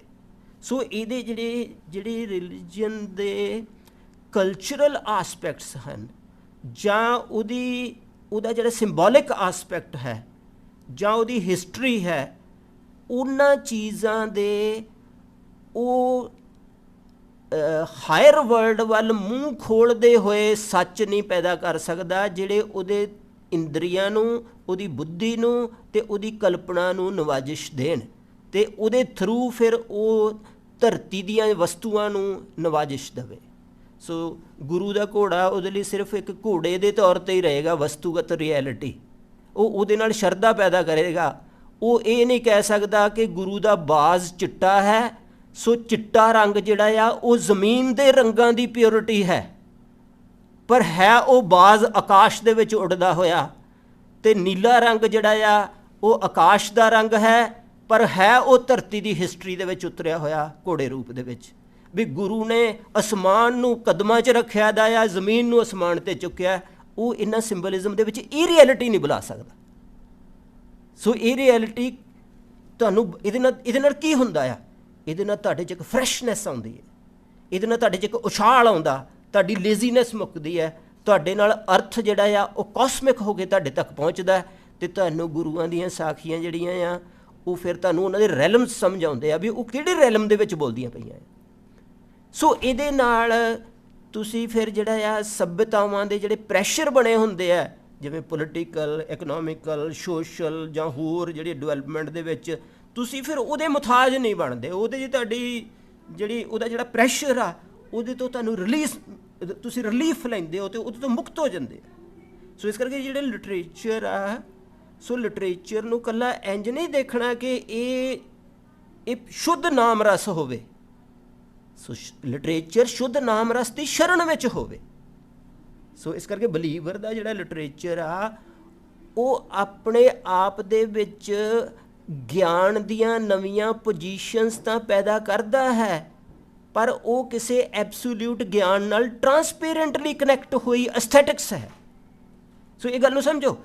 ਅੱਜ ਕੱਲ੍ਹ ਐਸਥੈਟਿਕਸ ਦੋ ਤਰ੍ਹਾਂ ਨਾਲ ਚੱਲ ਰਹੀ ਹੈ। ਪਹਿਲਾਂ ਚੱਲਦੀ ਸੀ ਕਿ ਐਸਥੈਟਿਕਸ ਦਾ ਮੀਨਿੰਗ ਜਿਹੜਾ ਆ ਉਹ ਪੈਦਾ ਕਰਨਾ ਉਹਦਾ ਪਹਿਲਾ ਕੰਮ ਨਹੀਂ ਹੈ। ਉਹਦਾ ਗਿਆਨ ਬਾਹਰ ਪਿਆ ਹੋਇਆ, ਕਿਸੇ ਦਿੱਤੇ ਹੋਏ ਗਿਆਨ ਨੂੰ ਬਿਊਟੀਫੁਲੀ ਆਰਟਿਸਟਿਕਲੀ ਪੇਸ਼ ਕਰਨਾ ਆਰਟ ਹੈ। ਪਰ ਅੱਜ ਕੱਲ੍ਹ ਨਿਤਸ਼ੇ ਤੋਂ ਬਾਅਦ ਇਹ ਬਣ ਗਿਆ ਕਿ ਆਰਟ ਆਪਣੇ ਆਪ ਦੇ ਵਿੱਚ ਫਿਲਾਸਫੀ ਦਾ ਸਿਰਜਣ ਹੈ, ਗਿਆਨ ਦਾ ਸਿਰਜਣ ਹੈ, ਮੀਨਿੰਗ ਦਾ ਸਿਰਜਣ ਹੈ। ਇਹ ਬਣ ਚੁੱਕੀ ਹੈ ਡੁਐਲਿਟੀ। ਸਾਡੇ ਬਲੀਵਰ ਦੇ ਅੰਦਰ ਇਹ ਚੀਜ਼ ਇਸ ਤਰ੍ਹਾਂ ਨਹੀਂ ਹੈ, ਖਾਸ ਕਰਕੇ ਇਹ ਜਿਹੜਾ ਸ਼ਬਦ ਦਾ ਜਿਹੜਾ ਬਲੀਵਰ ਆ, ਕਿਉਂਕਿ ਸ਼ਬਦ ਜਿਹੜਾ ਆ ਉਹ ਲਗਾਤਾਰ ਕਾਇਨਾਤ ਦੇ ਵਿੱਚ ਮੌਲਦਾ ਪਿਆ ਆ। ਉਹ ਸਟੈਗਨੈਂਟ ਬ੍ਰਹਮ ਨਹੀਂ ਹੈ। ਉਹ ਕੀ ਕਹਾਂਗੇ, ਸਾਹਿਬ ਮੇਰਾ ਨੀਤ ਨਵਾਂ। ਉਹ ਨਵਾਂ ਦਾ ਮਤਲਬ ਆ ਵੀ ਉਹ ਲਗਾਤਾਰ ਮੌਲਦਾ ਪਿਆ, ਬਲੌਸਮ ਕਰਦਾ ਪਿਆ। ਸੋ ਬਲੌਸਮ ਜਿਹੜਾ ਆ ਉਹ ਲੋਅਰ ਰੈਲਮ ਦੇ ਵਿੱਚ ਬਲੌਸਮਿੰਗ ਦੇ ਨਾਲ ਟਾਈਮ ਪੈਦਾ ਹੁੰਦਾ ਆ, ਕੌਨਸ਼ੀਅਸਨੈਸ ਦੀਆਂ ਵੇਰੀਏਸ਼ਨਸ ਪੈਦਾ ਹੁੰਦੀਆਂ ਆ। ਸੋ ਲਿਟਰੇਚਰ ਕੌਨਸ਼ੀਅਸਨੈਸ ਦੀਆਂ ਨਵੀਆਂ ਵੇਰੀਏਸ਼ਨਸ ਜਿਹੜੀਆਂ ਰੱਬ ਦੀ ਬਲੌਸਮਿੰਗ ਨਾਲ ਆ ਰਹੀਆਂ ਹਨ, ਉਹਨਾਂ ਨੂੰ ਵਾਪਸ ਨਾਮ ਰਸ ਨਾਲ ਜੋੜ ਕੇ ਤੁਹਾਨੂੰ ਉਸ ਬਲੌਸਮਿੰਗ ਨਾਲ ਜੋੜਦਾ ਹੈ। ਭਾਵ ਤੁਹਾਡੇ ਰਿਲੀਜਨ ਦੇ ਵਿਸ਼ਵਾਸਾਂ ਨੂੰ ਜਾਂ ਗਿਆਨ ਦੇ ਰੂਪਾਂ ਨੂੰ ਸਟੈਗਨੈਂਟ ਨਹੀਂ ਰਹਿਣ ਦਿੰਦਾ। ਜਿਵੇਂ ਕਿਸੇ ਨਦੀ 'ਚ ਪਾਣੀ ਪੈ ਰਿਹਾ ਹੋਵੇ ਲਗਾਤਾਰ ਅਤੇ ਉਹ ਤਾਜ਼ੀ ਵਗਦੀ ਹੈ। ਸੋ ਲਿਟਰੇਚਰ ਤੁਹਾਡੇ ਇੰਦਰਿਆਵੀ ਸਿਸਟਮ ਨੂੰ, ਤੁਹਾਡੀ ਬੁੱਧੀ ਨੂੰ, ਤੁਹਾਡੀ ਇਮੈਜੀਨੇਸ਼ਨ ਨੂੰ ਨਾਮ ਰਸ ਦੀ ਤਾਜ਼ਗੀ 'ਚ ਰੱਖਦਾ ਆ, ਤਾਂ ਕਿ ਤੁਸੀਂ ਉਸ ਜਿਹੜਾ ਬਲੀਵ ਜਿਹਦੇ 'ਤੇ ਕਰ ਰਹੇ ਹੋ ਉਹਦੀ ਮੌਲਣ ਪ੍ਰਕਿਰਿਆ ਨਾਲ ਜੁੜ ਸਕੋ, ਉਹਨੂੰ ਸਟੈਗਨੈਂਟ ਨਾ ਬੰਨੋ। ਇਹਦਾ ਮਤਲਬ ਆ ਕਿ ਲਿਟਰੇਚਰ ਤੁਹਾਨੂੰ ਪ੍ਰਚਾਰਕ ਜੁਗਤਾਂ ਤੋਂ ਉੱਪਰ ਚੱਕ ਦਿੰਦਾ ਆ। ਸੋ ਪ੍ਰਚਾਰਕ ਜੁਗਤਾਂ ਕੀ ਕਰਦੀਆਂ ਕਿ ਤੁਸੀਂ ਰਿਐਲਿਟੀ ਦੇ ਫਲੋ, ਉਹਦੀ ਮਿਊਜ਼ੀਕੈਲਿਟੀ ਨੂੰ ਜਾਣਨ ਤੋਂ ਬਗੈਰ ਖੜੋਤੇ ਹੋਏ ਸੱਚ ਨੂੰ ਬੱਚਿਆਂ ਦੇ ਉੱਤੇ ਜਾਂ ਸਮਾਜ ਦੇ ਉੱਤੇ ਸਾਈਕੋਲੋਜੀਕਲੀ ਟਰੀਟ ਕਰੋ। ਸੋ ਤੁਸੀਂ ਬੱਚੇ ਦੀ ਆਪਣੀ ਐਗਜ਼ਿਸਟੈਂਸ਼ੀਅਲ ਬਣਤਰ ਨੂੰ ਜਾਣੇ ਤੋਂ ਬਗੈਰ, ਰੱਬ ਦੇ ਪ੍ਰਗਾਸਣ ਦੇ ਮੌਲ ਦੇ ਰੂਪਾਂ ਨਾਲ ਜੋੜਨ ਤੋਂ ਬਗੈਰ, ਦੋਵਾਂ ਨੂੰ ਸਟੈਗਨੈਂਟ ਕਰਦੇ ਹੋਏ ਉਹਨੂੰ ਕੋਈ ਉਹਦੇ ਬੁੱਧੀ ਨੂੰ ਅਤੇ ਉਹਦੇ ਸਾਈਕੀ ਨੂੰ ਕੁਝ ਇਮੇਜ ਦੇ ਦਿੰਦੇ ਹੋ ਗਿਆਨ ਦੇ। ਇਹਦੇ ਨਾਲ ਬੋਝਲ ਬਣ ਜਾਂਦਾ ਰਿਲੀਜਨ। ਸੋ ਲਿਟਰੇਚਰ ਰਿਲੀਜਨ ਨੂੰ ਬੋਝਲ ਨਹੀਂ ਬਣਨ ਦਿੰਦਾ, ਉਹ ਤੁਹਾਡੀ ਪਰਸਨੈਲਿਟੀ ਨੂੰ ਫਰੈਸ਼ ਰੱਖਦਾ, ਉਹ ਤੁਹਾਡੇ 'ਚ ਸੈਕਿਜ਼ਮ ਨਹੀਂ ਪੈਦਾ ਹੋਣ ਦਿੰਦਾ ਜਿਵੇਂ ਧਰਮਾਂ ਦੀ ਖੜੋਤ ਦੇ ਵਿੱਚ ਹੋ ਜਾਂਦੇ ਆ, ਕਿਉਂਕਿ ਉਹ ਤੁਹਾਡਾ ਸ਼ੀਸ਼ਾ ਤਾਂ ਰੌਸ਼ਨ ਹੀ ਨਹੀਂ ਗਾ। ਲਿਟਰੇਚਰ ਤੁਹਾਡੇ ਸ਼ੀਸ਼ੇ ਨੂੰ ਰੌਸ਼ਨ ਕਰਦਾ ਤਾਂ ਕਿ ਉਹਦੇ 'ਚ ਰਿਲੀਜਨ ਦਾ ਇਮੇਜ ਜਿਹੜਾ ਤਾਜ਼ਾ ਪਵੇ, ਧੁੰਦਲਾ ਨਾ ਰਵੇ। ਜੇ ਧੁੰਦਲਾ ਪਏਗਾ ਫਿਰ ਤੁਹਾਡੀ ਬੁੱਧੀ ਉਸ ਧੁੰਦਲੇਪਣ ਦੀਆਂ ਵਿਆਖਿਆਵਾਂ ਬਣਾ ਕੇ ਪੰਥਾਂ ਦੇ ਵਿੱਚ ਤਣਾਅ ਪੈਦਾ ਕਰ ਦਿੰਦੀ ਆ। ਉਹ ਆਹ ਵਿਆਖਿਆ, ਉਹਨੂੰ ਪੁੱਛ ਤੇਰਾ ਸ਼ੀਸ਼ਾ ਸਾਫ਼ ਆ? ਸੋ ਸ਼ੀਸ਼ਾ ਤਾਂ ਸਾਫ਼ ਨਹੀਂ ਗਾ। ਸੋ ਲਿਟਰੇਚਰ ਸਾਡਾ ਸ਼ੀਸ਼ਾ ਸਾਫ਼ ਕਰਦਾ। ਸੋ ਸ਼ੀਸ਼ੇ ਦਾ ਇੱਥੇ ਕੀ ਮਤਲਬ ਆ? ਮੇਰੀ ਇਮੈਜੀਨੇਸ਼ਨ, ਮੇਰੀ ਬੁੱਧੀ ਅਤੇ ਮੇਰੀ ਨਿਊਰੋਲੋਜੀ, ਮੇਰੀ ਪਰਸੈਪਸ਼ਨ। ਨਿਊਰੋਲੋਜੀ ਮੇਰੀ ਪਰਸੈਪਸ਼ਨ ਆ, ਇਹ ਮੇਰੇ 5 ਸੈਂਸਿਸ ਮੈਨੂੰ ਪਰਸੀਵ ਕਰਾਉਂਦੀਆਂ ਜਗਤ ਨੂੰ। ਸੋ ਜੋ ਦਿਸੈ ਸੋ ਤੇਰਾ ਰੂਪ। ਸੋ ਜੋ ਮੈਨੂੰ ਇਹ ਦਿਸਦਾ ਹੈ ਦਰਖਤ, ਇਹ ਮੈਨੂੰ ਤਾਂ ਉਹਦਾ ਰੂਪ ਲੱਗਦਾ ਨਹੀਂ, ਕਿਉਂਕਿ ਮੇਰਾ ਸ਼ੀਸ਼ਾ ਧੁੰਦਲਾ ਆ, ਕਿਉਂਕਿ ਇਹ ਪਿਛਲੇ ਸੈਂਟਰਸ ਨਾਲ ਐਨਰਜੀ ਲੈ ਕੇ ਇੱਥੋਂ ਲਾਈਟ ਇਹਦੇ 'ਚੋਂ ਬਾਹਰ ਨਹੀਂ ਜਾ ਰਹੀ ਅਤੇ ਵਾਪਸ ਰਿਸੀਵ ਨਹੀਂ ਹੋ ਰਿਹਾ ਇਮੇਜ, ਇਹ ਮੇਰੇ ਧੁੰਦਲੇਪਣ 'ਚ ਰਿਸੀਵ ਹੋ ਰਿਹਾ। ਸੋ ਉਹ ਤੁਹਾਡੇ ਭਾਂਡਾ ਕਲੀ ਕਰ ਦਿੰਦਾ ਅੰਦਰੋਂ ਦੀ। ਭਾਂਡਾ ਧੋਏ ਬੈਸ ਧੂਪ ਦੇਵੋ ਤੋ ਦੂਦੇ ਕੋ ਜਾਓ। ਉਹ ਤੁਹਾਡਾ ਭਾਂਡਾ ਸਾਫ਼ ਕਰ ਦਿੰਦਾ ਰਿਸੈਪਸ਼ਨ ਦਾ। ਸੋ ਇਸ ਕਰਕੇ ਜਿਹੜਾ ਲਿਟਰੇਚਰ ਆ ਉਹ ਤੁਹਾਨੂੰ, ਜਦੋਂ ਤੁਸੀਂ ਨਾਮ ਰਸ ਦੀਆਂ ਸਿਖਰਲੀਆਂ ਹਾਲਤਾਂ 'ਚੋਂ ਥੱਲੇ ਆਏ ਹੁੰਦੇ ਹੋ ਬਾਡੀ ਦੇ ਵਿੱਚ, ਉਹ ਉਦੋਂ ਵੀ ਕੋਈ ਨਾ ਕੋਈ ਨਾਮ ਰਸ ਦੀ ਬਖਸ਼ਿਸ਼ ਰੱਖਦਾ ਆ। नहीं तो असी गुरुद्वारे आके मत्था टेक के कीर्तन सुन के बड़े वडभागे हुन्ने आ, पर जदों बाहर निकल जाने उदों बिल्कुल आम हालत 'च चल जाने आ। सो लिटरेचर इस गैप नूं खत्म करदा आ। सो साडे सेक्रेड सेंटर दुआले जिहड़ी असी डिवोशनल लाइफ हंडाउने आ, उहदी प्योरिटी नूं साडी आम कल्चरल लाइफ दे विच लंबे समय तक बरकरार रखण दे रस्ते पैदा कर दिंदा आ। सो इस करके जिहड़ा लिटरेचर आ वो पढ़ना मतलब कि बेहद ਜ਼ਰੂਰੀ है। सो लिटरेचर ਦੇ ਨਾਲ ਨਾਲ ਤੁਸੀਂ ਇਹਦੇ ਵਿੱਚ ਵੀ ਮਿਊਜ਼ਿਕ ਵੀ ਰੱਖੋ, ਪੇਂਟਿੰਗ ਵੀ ਰੱਖੋ, ਫਾਈਨ ਆਰਟਸ ਰੱਖੋ, ਐਸਥੈਟਿਕਸ ਰੱਖੋ। ਸੋ ਇਸ ਕਰਕੇ ਜਿਹੜਾ ਆ ਤੇ ਇਹ ਤੁਹਾਡੀ ਜਿਹੜਾ ਲੈਂਗੁਏਜ ਆ, ਜਿਹੜਾ ਸ਼ਬਦ ਮੈਂ ਬੋਲਦਾ ਹਾਂ, ਇਸ ਸ਼ਬਦ ਦੀਆਂ ਜਿਹੜੀਆਂ ਅਨੇਕ ਤਹਿਾਂ ਹਨ, ਅਨੇਕ ਲੇਅਰਸ ਹਨ ਇਹਦੀਆਂ, ਇਹ ਉਹਨਾਂ ਤਹਿਾਂ ਨੂੰ ਫੋਸਲਾਈਜ਼ ਨਹੀਂ ਹੋਣ ਦਿੰਦਾ, ਉਹਨੂੰ ਪਥਰਾਉਣ ਨਹੀਂ ਦਿੰਦਾ। ਉਹਦੀਆਂ ਤਹਿਾਂ ਜਿਹੜੀਆਂ ਮੇਰੀ ਚੇਤਨਾ ਦੀਆਂ ਕਿੰਨੀਆਂ ਤਹਿਾਂ ਹਨ। ਮੰਨ ਲਓ ਤੁਹਾਡੇ ਘਰ ਦੇ 7 ਮੰਜ਼ਿਲਾਂ ਹਨ, ਤਾਂ ਉਹਨਾਂ 7 ਮੰਜ਼ਿਲਾਂ 'ਚੋਂ ਤੁਹਾਡੀਆਂ ਸਾਰੀ ਇੱਕ ਮੰਜ਼ਿਲ ਨਹੀਂ ਬਣਾਉਂਦਾ।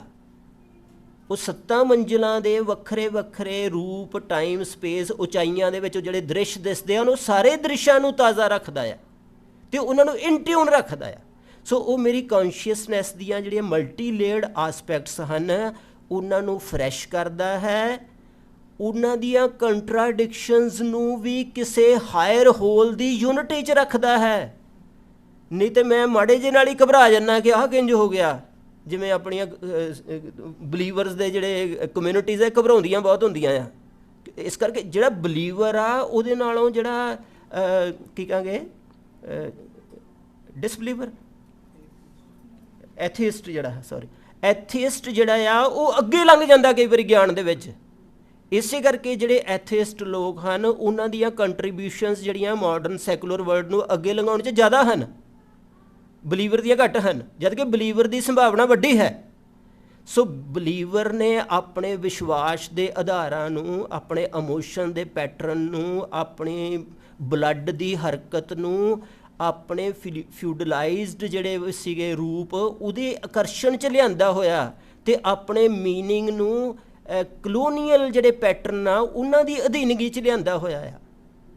ਸੋ ਉਹ ਕੰਟਰੀਬਿਊਟ ਨਹੀਂ ਕਰ ਸਕਦਾ, ਜਦ ਕਿ ਸੈਕੂਲਰ ਵਰਲਡ ਇਹਨਾਂ ਦੋਹਾਂ ਚੀਜ਼ਾਂ ਨੂੰ ਕ੍ਰਾਸ ਕਰਕੇ ਅਗਲੀ ਐਕਸਪੈਰੀਮੈਂਟੇਸ਼ਨ 'ਚ ਜਾ ਚੁੱਕਾ ਆ। ਸੋ ਇਸ ਕਰਕੇ ਉਹ ਇਸ ਵੇਲੇ ਜ਼ਿਆਦਾ ਕੰਟਰੀਬਿਊਟ ਕਰ ਰਿਹਾ ਆ।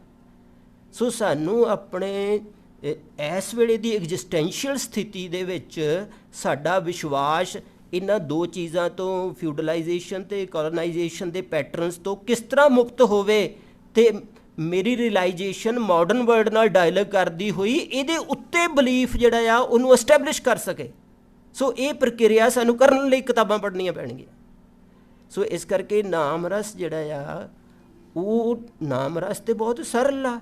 ਜੇ ਮੈਂ ਦਰਖਤ ਨੂੰ ਦੇਖਾਂ ਅਤੇ ਇਹਦੇ 'ਚ ਨਾਮ ਰਸ ਆ। ਜਿੰਨੀ ਕੁਦਰਤ 'ਚ ਹਰਕਤ ਆ, ਜਿੱਥੇ ਜਿੱਥੇ ਹਰਕਤ ਹੈ ਰਸ ਹੈ,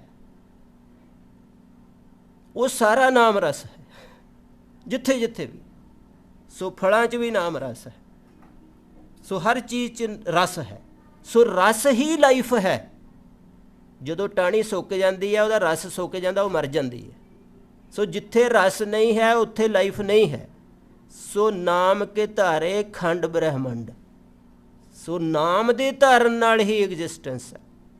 ਸੋ ਇਸ ਕਰਕੇ ਜਿਹੜਾ ਆ ਮਤਲਬ ਕਿ ਸਾਨੂੰ ਲਿਟਰੇਚਰ ਇਸ ਲਈ ਪੜ੍ਹਨਾ ਚਾਹੀਦਾ ਹੈ ਕਿ ਮੈਂ ਆਪਣੇ ਸ਼ਬਦ ਦੀਆਂ ਲੇਅਰਸ ਜਿਹੜੀਆਂ ਹਨ ਉਹਨੂੰ ਜਾਗਦਾ ਰੱਖ ਸਕਾਂ।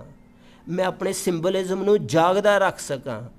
ਮੈਂ ਆਪਣੇ ਵਿਸ਼ਵਾਸ ਵਾਲੇ ਇਮੇਜਿਸ ਦੇ ਨਵੇਂ ਨਵੇਂ ਮੀਨਿੰਗ ਕੱਢ ਕੇ ਹਰ ਇੱਕ ਯੁੱਗ ਨੂੰ ਨਵਾਜ਼ ਸਕਾਂ, ਕਿਉਂਕਿ ਵਿਸ਼ਵਾਸ ਨਵਾਜ਼ਿਸ਼ ਕਰਦਾ ਆ। ਕਮਲ ਦਾ ਫੁੱਲ ਤੈਰਦਾ ਆ, ਉਹ ਚਿੱਕੜ ਦੇ ਵਿੱਚ ਨਹੀਂ ਹੁੰਦਾ, ਉਹ ਉੱਪਰ ਹੁੰਦਾ ਆ। ਸੋ ਗੁਰਮੁਖ ਸੁਰਤ, ਵਿਸ਼ਵਾਸ ਵਾਲੀ ਸੁਰਤ ਉੱਚੀ ਹੁੰਦੀ ਆ। ਸੋ ਉਹ ਉੱਚੀ ਹੋ ਕੇ ਜਿਹੜਾ ਉਹਦੇ ਆਪਣੇ ਅੰਦਰ ਹੀ ਬਾਕੀ ਸੈਲਫ ਦਾ ਪਾਰਟ ਹੈ, ਜਾਂ ਉਹਦੇ ਉਹ ਛਿਣ ਜਦੋਂ ਨਾਮ ਰਸ ਦੀ ਪ੍ਰੈਕਟਿਸ ਤੋਂ ਥੋੜ੍ਹਾ ਬਾਹਰ ਆ ਕੇ ਫਿਜ਼ੀਕਲ ਲਾਈਫ ਨੂੰ ਜਿਉਂਦਾ ਹੈ, ਤਾਂ ਉਸ ਲਾਈਫ ਦੇ ਵਰਤਾਰੇ ਨੂੰ ਇੰਡੀਵਿਜੂਅਲ ਪੱਧਰ 'ਤੇ ਨਿਵਾਜ ਸਕੇ ਅਤੇ ਸਮਾਜਿਕ ਪੱਧਰ 'ਤੇ ਜਿਹੜਾ ਸਮਾਜ ਉਸ ਉਚਾਈ ਤੋਂ ਵੱਖਰਾ ਜੀ ਰਿਹਾ ਹੈ ਉਹਦੇ ਸਟਰਕਚਰਸ ਨੂੰ ਨਿਵਾਜ ਸਕੇ। ਸੋ ਇਹ ਲਿਟਰੇਚਰ ਦਾ ਵੱਡਾ ਕੰਮ ਹੁੰਦਾ ਆ। ਲਿਟਰੇਚਰ ਦੇ ਵਿੱਚ ਮੈਂ ਅੱਗੇ ਵੀ ਤੁਹਾਨੂੰ ਦੱਸਿਆ ਸੀ ਕਿ ਲਿਟਰੇਚਰ ਇਮੇਜ ਅਤੇ ਸਿੰਬਲ ਦੇ ਵਿੱਚ ਲਿਰਿਸਿਟੀ ਪੈਦਾ ਕਰਕੇ ਕੋਈ ਕਾਸਮਿਕ ਮੀਨਿੰਗ ਤਿਆਰ ਕਰਦਾ ਹੈ। ਇਮੇਜ ਦਾ ਮਤਲਬ ਦ੍ਰਿਸ਼, ਜਿਹੜਾ ਮੇਰਾ ਦ੍ਰਿਸ਼ ਹੈ। ਜਦੋਂ ਤੁਸੀਂ ਪਹਾੜਾਂ 'ਚ ਜਾਂਦੇ ਹੋ ਘੁੰਮਣ, ਕਿਉਂ ਜਾਂਦੇ ਹੋ? ਕਿਉਂਕਿ ਜਿਹੜੀ ਤੁਹਾਡੀ ਬੁੱਧੀ ਹੈ, ਜਿਹੜੇ ਸਮਾਜ ਜਾਂ ਜਿਹੜੀ ਸਰਾਊਂਡਿੰਗ 'ਚ ਜੀ ਰਹੀ ਹੈ, ਉਹਦੇ 'ਚੋਂ ਜਿਸ ਤਰ੍ਹਾਂ ਦੇ ਮੀਨਿੰਗ ਅਤੇ ਭਾਵ ਕੱਢ ਰਹੀ ਸੀ, ਉੱਥੋਂ ਥੱਕ ਚੁੱਕੀ ਆ, ਉਹਨੂੰ ਕਿਸੇ ਫਰੈਸ਼ਨੈਸ ਦੀ ਲੋੜ ਆ। ਉਹ ਫਿਰ ਪਹਾੜ ਦੇ ਇਮੇਜ 'ਚ ਜਾਂਦੀ ਆ। ਉੱਥੇ ਉੱਚਾਪਣ ਹੁੰਦਾ। ਉੱਚਾਪਣ ਕੀ ਹੈ? ਮੇਰੀ ਵਰਟੀਕੈਲਿਟੀ ਪਹਾੜ 'ਚੋਂ ਮੈਨੂੰ ਦਿਸਦੀ ਹੈ। ਉੱਥੇ ਵਿਸ਼ਾਲਤਾ ਹੁੰਦੀ ਹੈ। ਉਹ ਵਿਸ਼ਾਲਤਾ 'ਚੋਂ ਮੈਨੂੰ ਆਪਣਾ ਫੈਲਾਅ ਦਿਸਦਾ, ਮੇਰੀ ਕੌਨਸ਼ੀਅਸਨੈਸ ਨੂੰ। ਉੱਥੇ ਪਾਣੀ ਦੀ ਤਰਲਤਾ ਹੁੰਦੀ ਹੈ, ਪਾਣੀ ਦਾ ਵਹਿਣ ਹੁੰਦਾ, ਮੈਨੂੰ ਆਪਣਾ ਫਲੋ ਦਿਸਦਾ ਅੰਦਰਲਾ। ਅਤੇ ਮੈਂ ਜਿਹੜੀ ਓਬਜੈਕਟੀਫਾਈਡ ਲਾਈਫ ਆ, ਜਿਹੜੀ ਕੰਡੀਸ਼ਨਡ ਹੋ ਚੁੱਕੀ ਸੀ ਮੇਰੇ ਆਲੇ ਦੁਆਲੇ ਤੋਂ, ਉਹਦੇ ਸੰਗਲਾਂ ਤੋਂ ਮੁਕਤ ਹੋ ਜਾਂਦਾ ਹਾਂ। ਸੋ ਲਿਟਰੇਚਰ ਦੇ ਅੰਦਰ ਵੀ ਇਹ ਚੀਜ਼ ਹੁੰਦੀ ਹੈ। ਸੋ ਲਿਟਰੇਚਰ ਨੇਚਰ ਨਾਲੋਂ ਵੀ ਜ਼ਿਆਦਾ ਓਰੀਜਨਲ ਹੁੰਦਾ ਆ।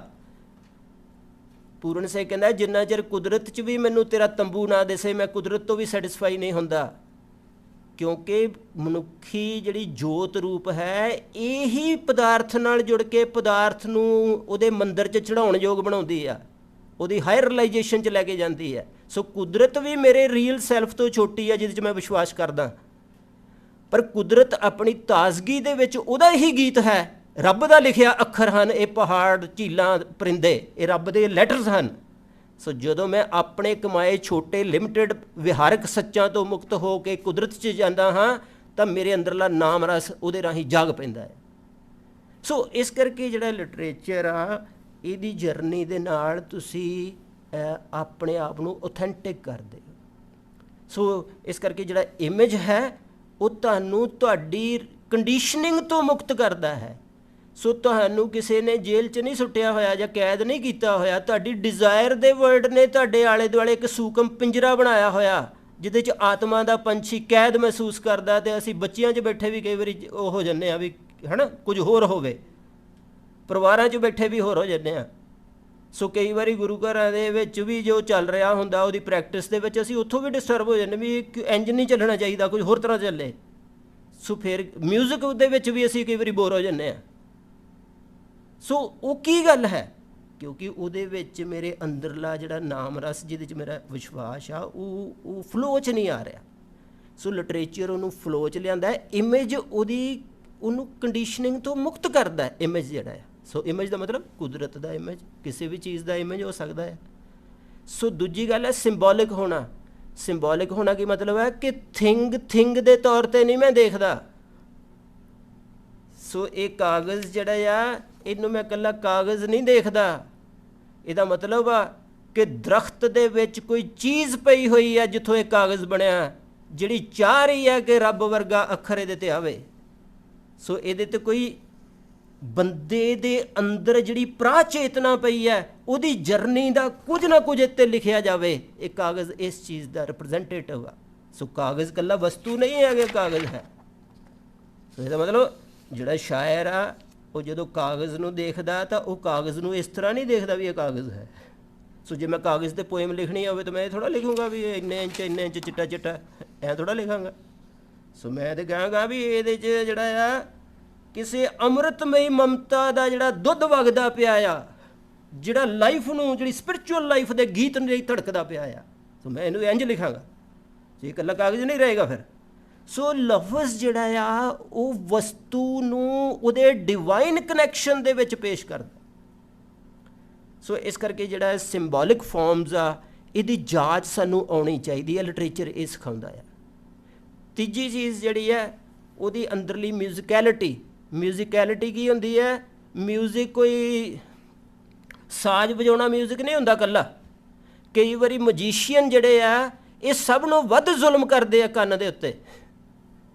ਸੋ ਇਹ ਉਹਨੇ ਕਿਹਾ ਵੀ ਹੈ, ਖਲੀਲ ਜਬਰਾਨ ਨੇ, ਕਿ ਜਿਹੜੇ ਮਜੀਸ਼ੀਅਨ ਆਪਣੀ ਸੋਲ 'ਚੋਂ ਨਹੀਂ ਗਾ ਰਹੇ, ਇਕੱਲਾ ਗਲੇ 'ਚੋਂ ਗਾ ਰਹੇ ਹਨ, ਉਹ ਸਰੋਤੇ ਦੇ ਕੰਨਾਂ 'ਚ ਕਿੱਲ ਠੋਕਦੇ ਹਨ। ਸੋ ਕਈ ਵਾਰੀ ਮਿਊਜ਼ਿਕ ਵੀ ਤੁਹਾਨੂੰ ਤਬਾਹ ਕਰਦਾ। ਸੋ ਪੰਜਾਬ ਦਾ ਮਿਊਜ਼ਿਕ ਸੁਣ ਲਓ, ਉਹਨੇ ਤੁਹਾਡੀ ਮੈਟਾਫਿਜ਼ੀਕਲ ਕੰਸਰਨ ਜਿਹੜੇ ਆ, ਐਥੀਕਲ ਕੰਸਰਨ ਜਿਹੜੇ ਆ, ਜਿਹੜਾ ਅੱਜ ਕੱਲ੍ਹ ਪੋਪੂਲਰ ਆ, ਉਹਨੇ ਤੁਹਾਡੇ ਤੋਂ ਖੋਲ੍ਹਣੇ ਆ। ਇਸੇ ਕਰਕੇ ਬੱਚੇ ਖਰਾਬ ਹੋ ਜਾਂਦੇ ਆ, ਉਹ ਕਿਉਂਕਿ ਉਹ ਖੋ ਰਿਹਾ ਤੁਹਾਡੇ ਤੋਂ ਤੁਹਾਡੀਆਂ ਵੱਡੀਆਂ ਚੀਜ਼ਾਂ, ਉਹ ਆਪਣਾ ਸ਼ੋਰ ਦੇ ਰਿਹਾ ਤੁਹਾਨੂੰ। ਸੋ ਤੁਹਾਨੂੰ ਉਹਦੀ ਪਛਾਣ ਕਰਨੀ ਪਊਗੀ। ਸੋ ਮਿਊਜ਼ਿਕ ਕੀ ਚੀਜ਼ ਹੈ ਫਿਰ? ਸੋ ਮਿਊਜ਼ਿਕ ਇਕੱਲਾ ਢੋਲ ਢਮੱਕਾ ਥੋੜ੍ਹਾ ਜਿਹਾ ਸਿੱਧਾ ਸਿੱਧਾ, ਉਹਦੇ ਪਿੱਛੇ ਮੈਟਾਫਿਜ਼ੀਕਲ ਹਾਰਮਨੀ ਹੈ, ਉਹਦੇ 'ਚ ਚੀਜ਼ਾਂ ਜੁੜੀਆਂ ਹੋਈਆਂ ਹਨ। ਮੈਨੂੰ ਭਾਈ ਸਾਹਿਬ ਦੀ ਪੱਗ ਦਿਸ ਰਹੀ ਹੈ ਅਤੇ ਪਿੱਛੇ ਮੈਨੂੰ ਉਹ ਦਰਖਤ ਦੀ ਟੀਸੀ ਦਿਸ ਰਹੀ ਹੈ। ਸੋ ਮੈਨੂੰ ਲੱਗ ਰਿਹਾ ਹੈ ਕਿ ਇਹ ਵੀ ਇੱਕ ਅਜ਼ਮਤ ਹੈ, ਉਹ ਵੀ ਇੱਕ ਅਜ਼ਮਤ ਹੈ। ਸੋ ਦੋ ਬੁਲੰਦੀਆਂ ਇਕੱਠੀਆਂ ਦਿਸ ਰਹੀਆਂ ਮੈਨੂੰ। ਸੋ ਇਸ ਕਰਕੇ ਮੈਂ ਕਹਾਂਗਾ ਕਿ ਉਹਨਾਂ ਦੀ ਦਸਤਾਰ ਜਿਹੜੀ ਹੈ ਉਹ ਕਿਸੇ ਬੁਲੰਦੀ ਦਾ ਨਿਸ਼ਾਨ ਹੈ। ਸੋ ਹੁਣ ਉਹ ਸਿੰਬੋਲਿਕ ਹੋ ਗਈ ਨਾ। ਸੋ ਇਹਦੇ ਨਾਲ ਮੈਂ ਜ਼ਿਆਦਾ ਰਿਅਲਾਈਜ਼ ਕਰਦਾ ਕਿ ਉਹ ਛੋਟੀ ਹੈ, ਵੱਡੀ ਹੈ, ਕੀ ਹੈ। ਸੋ ਇਹਦੇ ਨਾਲ ਮੈਂ ਉਹਦੇ ਕਾਸਮਿਕ ਮੀਨਿੰਗ। ਸੋ ਤੁਸੀਂ ਦਸਤਾਰ ਦਾ ਜੇ ਮਤਲਬ ਕੱਢਣਾ ਹੋਵੇ ਕਿ ਜਿਹੜਾ ਹੈੱਡ ਹੈ ਇਹ ਜਿਹੜਾ ਆ ਇਹ ਸਪੇਸ ਦਾ ਰਿਪਰੈਜ਼ੈਂਟੇਟਿਵ ਹੈ। ਸੋ ਮੈਂ ਸਪੇਸ ਦੇ ਉੱਤੇ ਕੋਈ ਸੇਕਰਡ ਪੱਲਾ ਪਾਇਆ ਹੋਇਆ ਅਤੇ ਮੈਂ ਸਪੇਸ ਨੂੰ ਸੁਹਾਗਣ ਕਰ ਦਿੱਤਾ ਆ ਪੱਗ ਬੰਨ੍ਹ ਕੇ ਜਾਂ ਸਿਰ 'ਤੇ ਪੱਲਾ ਰੱਖ ਕੇ। ਤੁਸੀਂ ਇਹਦੇ ਮੀਨਿੰਗ ਇਹ ਦੇਖੋ ਕਿੰਨੇ ਪਾਵਰਫੁੱਲ ਆ।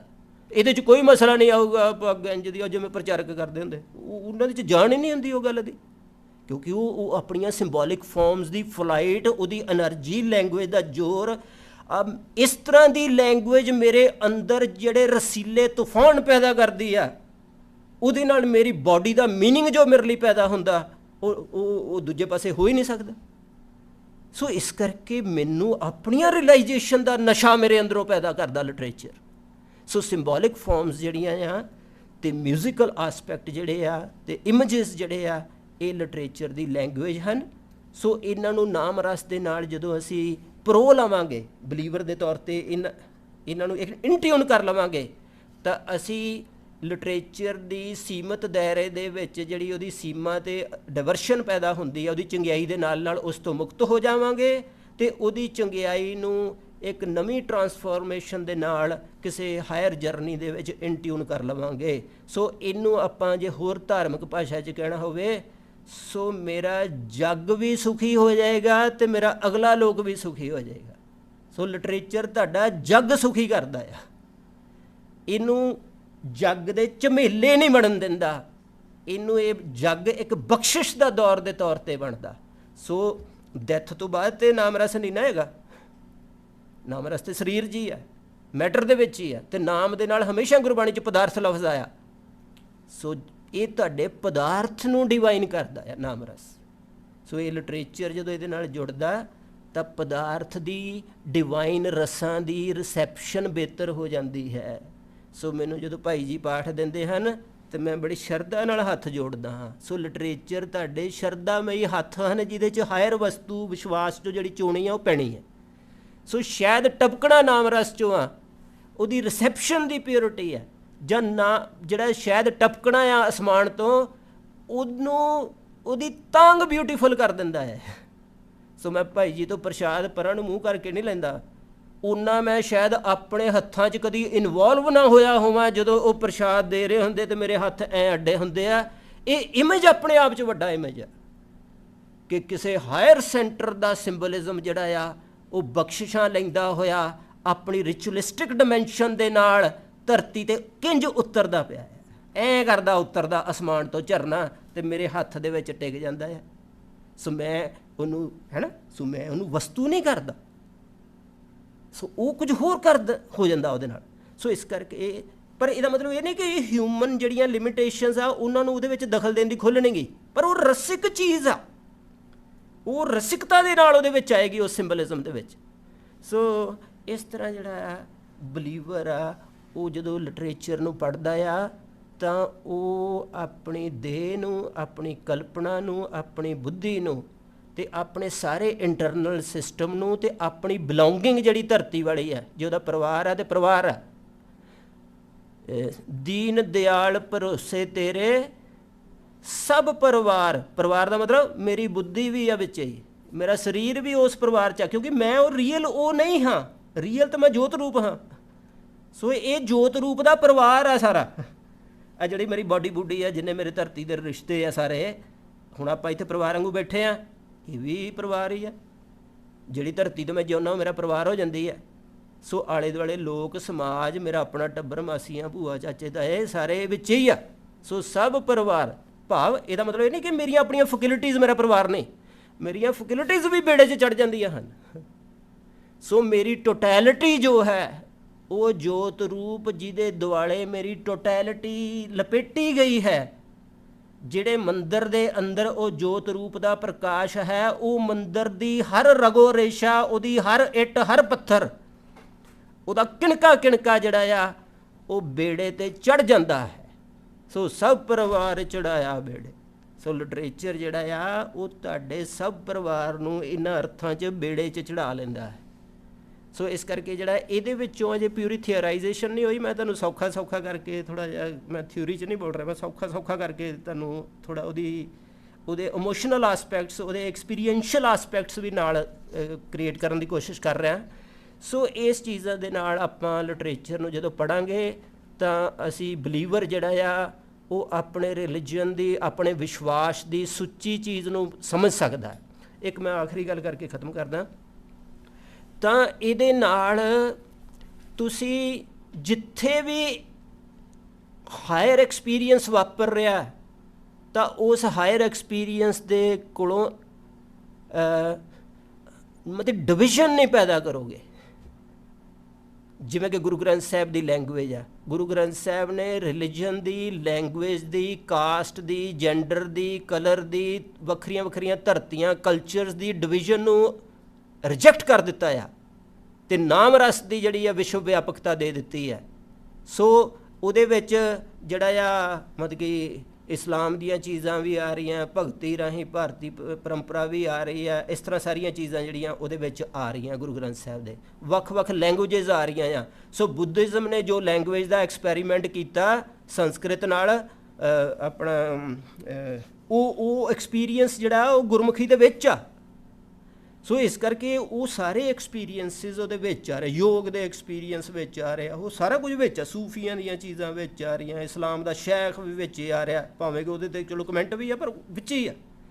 ਸੋ ਉਹਦੇ ਨਾਲ ਲਿਟਰੇਚਰ, ਇਸ ਤਰ੍ਹਾਂ ਦਾ ਲਿਟਰੇਚਰ ਦਾ ਅਨੁਭਵ ਧਰਤੀ ਦੇ ਉੱਤੇ ਜੋ ਵੀ ਬਿਊਟੀਫੁਲ ਵਾਪਰ ਰਿਹਾ ਹੈ ਉਸ ਨੂੰ ਆਪਣਾ ਮੰਨਦਾ ਹੈ। ਇਸੇ ਕਰਕੇ ਗੁਰੂ ਨਾਨਕ ਸਾਹਿਬ ਨੂੰ ਬੋਧੀਆਂ ਨੇ ਲਾਮਾ ਕਿਹਾ, ਹਿੰਦੂਆਂ ਨੇ ਭਗਤ ਕਿਹਾ, ਮੁਸਲਮਾਨਾਂ ਨੇ ਪੀਰ ਕਿਹਾ। ਸੋ ਉਹਨੂੰ ਹਰ ਧਰਤੀ ਨੇ ਅਪਣਾਇਆ ਕਿਉਂਕਿ ਗੁਰੂ ਨਾਨਕ ਨੇ ਇਹ ਚੀਜ਼ ਦਿੱਤੀ, ਅਤੇ ਇਹ ਚੀਜ਼ ਜਿਹੜੀ ਹੈ ਇਹਦੀ ਨੁਮਾਇੰਦਗੀ ਹੀ ਸਿੱਖ ਧਰਤੀ 'ਤੇ ਕਰਨਗੇ।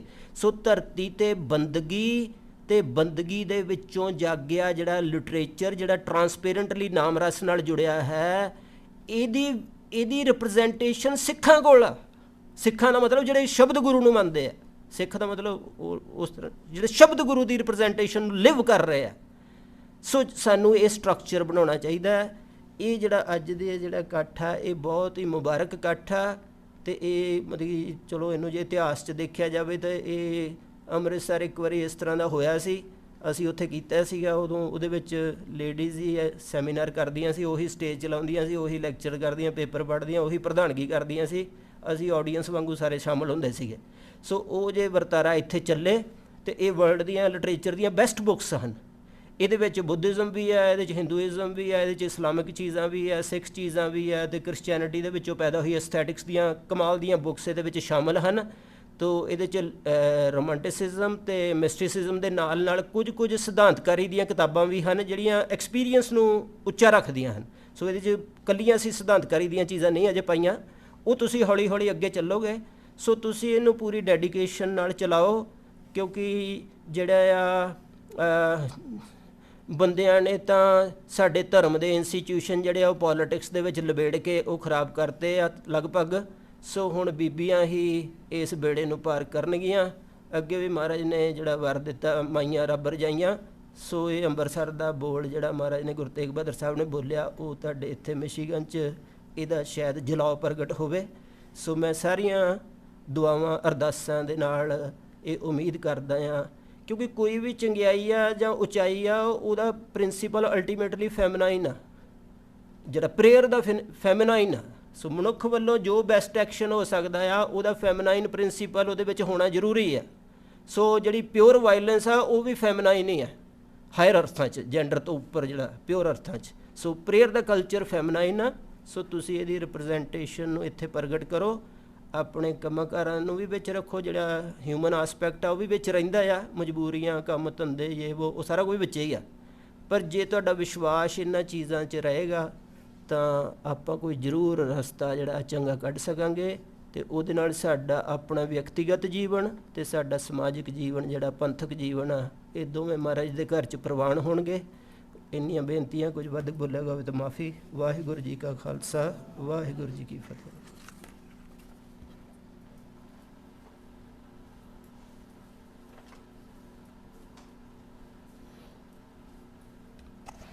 ਸੋ ਪ੍ਰੋਫੈਸਰ ਜਗਦੀਸ਼ ਸਿੰਘ, ਤੁਹਾਡਾ ਬਹੁਤ ਬਹੁਤ ਧੰਨਵਾਦ। ਐਜ਼ ਆਲਵੇਜ਼ ਤੁਸੀਂ ਸਾਨੂੰ ਸਾਰਿਆਂ ਨੂੰ ਇੱਕ ਸਪਿਰਿਚੁਅਲ ਜਰਨੀ ਉੱਤੇ ਲੈ ਗਏ, ਅਤੇ ਉਹਦੇ ਵਿੱਚੋਂ ਜਰਨੀ ਟਰੈਵਲ ਕਰਦਿਆਂ ਕਰਦਿਆਂ ਅਨੇਕਾਂ ਪੜਾਵਾਂ ਦੇ ਤੁਹਾਨੂੰ ਦਰਸ਼ਨ ਤੁਸੀਂ ਕਰਾਏ।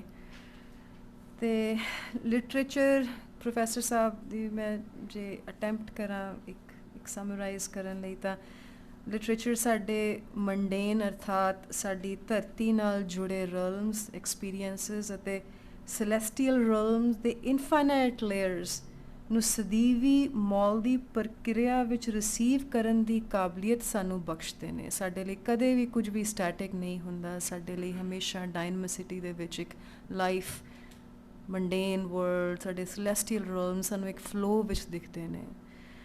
ਅਤੇ ਗੁਰੂ ਤੇਗ ਬਹਾਦਰ ਸਾਹਿਬ ਨੇ ਅੰਮ੍ਰਿਤਸਰ ਦੀ ਧਰਤੀ ਉੱਤੇ ਬੀਬੀਆਂ ਨੂੰ ਬਖਸ਼ਿਸ਼ ਦਿੱਤੀ ਸੀ, ਮਾਈਆਂ ਰੱਬ ਰਜਾਈਆਂ ਕਹਿ ਕੇ। ਪ੍ਰੋਫੈਸਰ ਸਾਹਿਬ ਸਾਡੀ ਉਸੀ ਧਰਤੀ ਤੋਂ ਆਏ ਨੇ, ਅਤੇ ਸਾਨੂੰ ਇਸ ਸਕਾਲਰ ਦੀ ਅਰਦਾਸਾਂ ਦਾ ਵੀ ਥਾਪੜਾ ਮਿਲਿਆ ਹੈ। ਸੋ ਇਸ ਲਈ ਮੈਂ ਪ੍ਰੋਫੈਸਰ ਸਾਹਿਬ ਦੀ ਸਾਰੀ ਸੰਗਤ ਵੱਲੋਂ ਖਾਸ ਮਸ਼ਕੂਰ ਹਾਂ।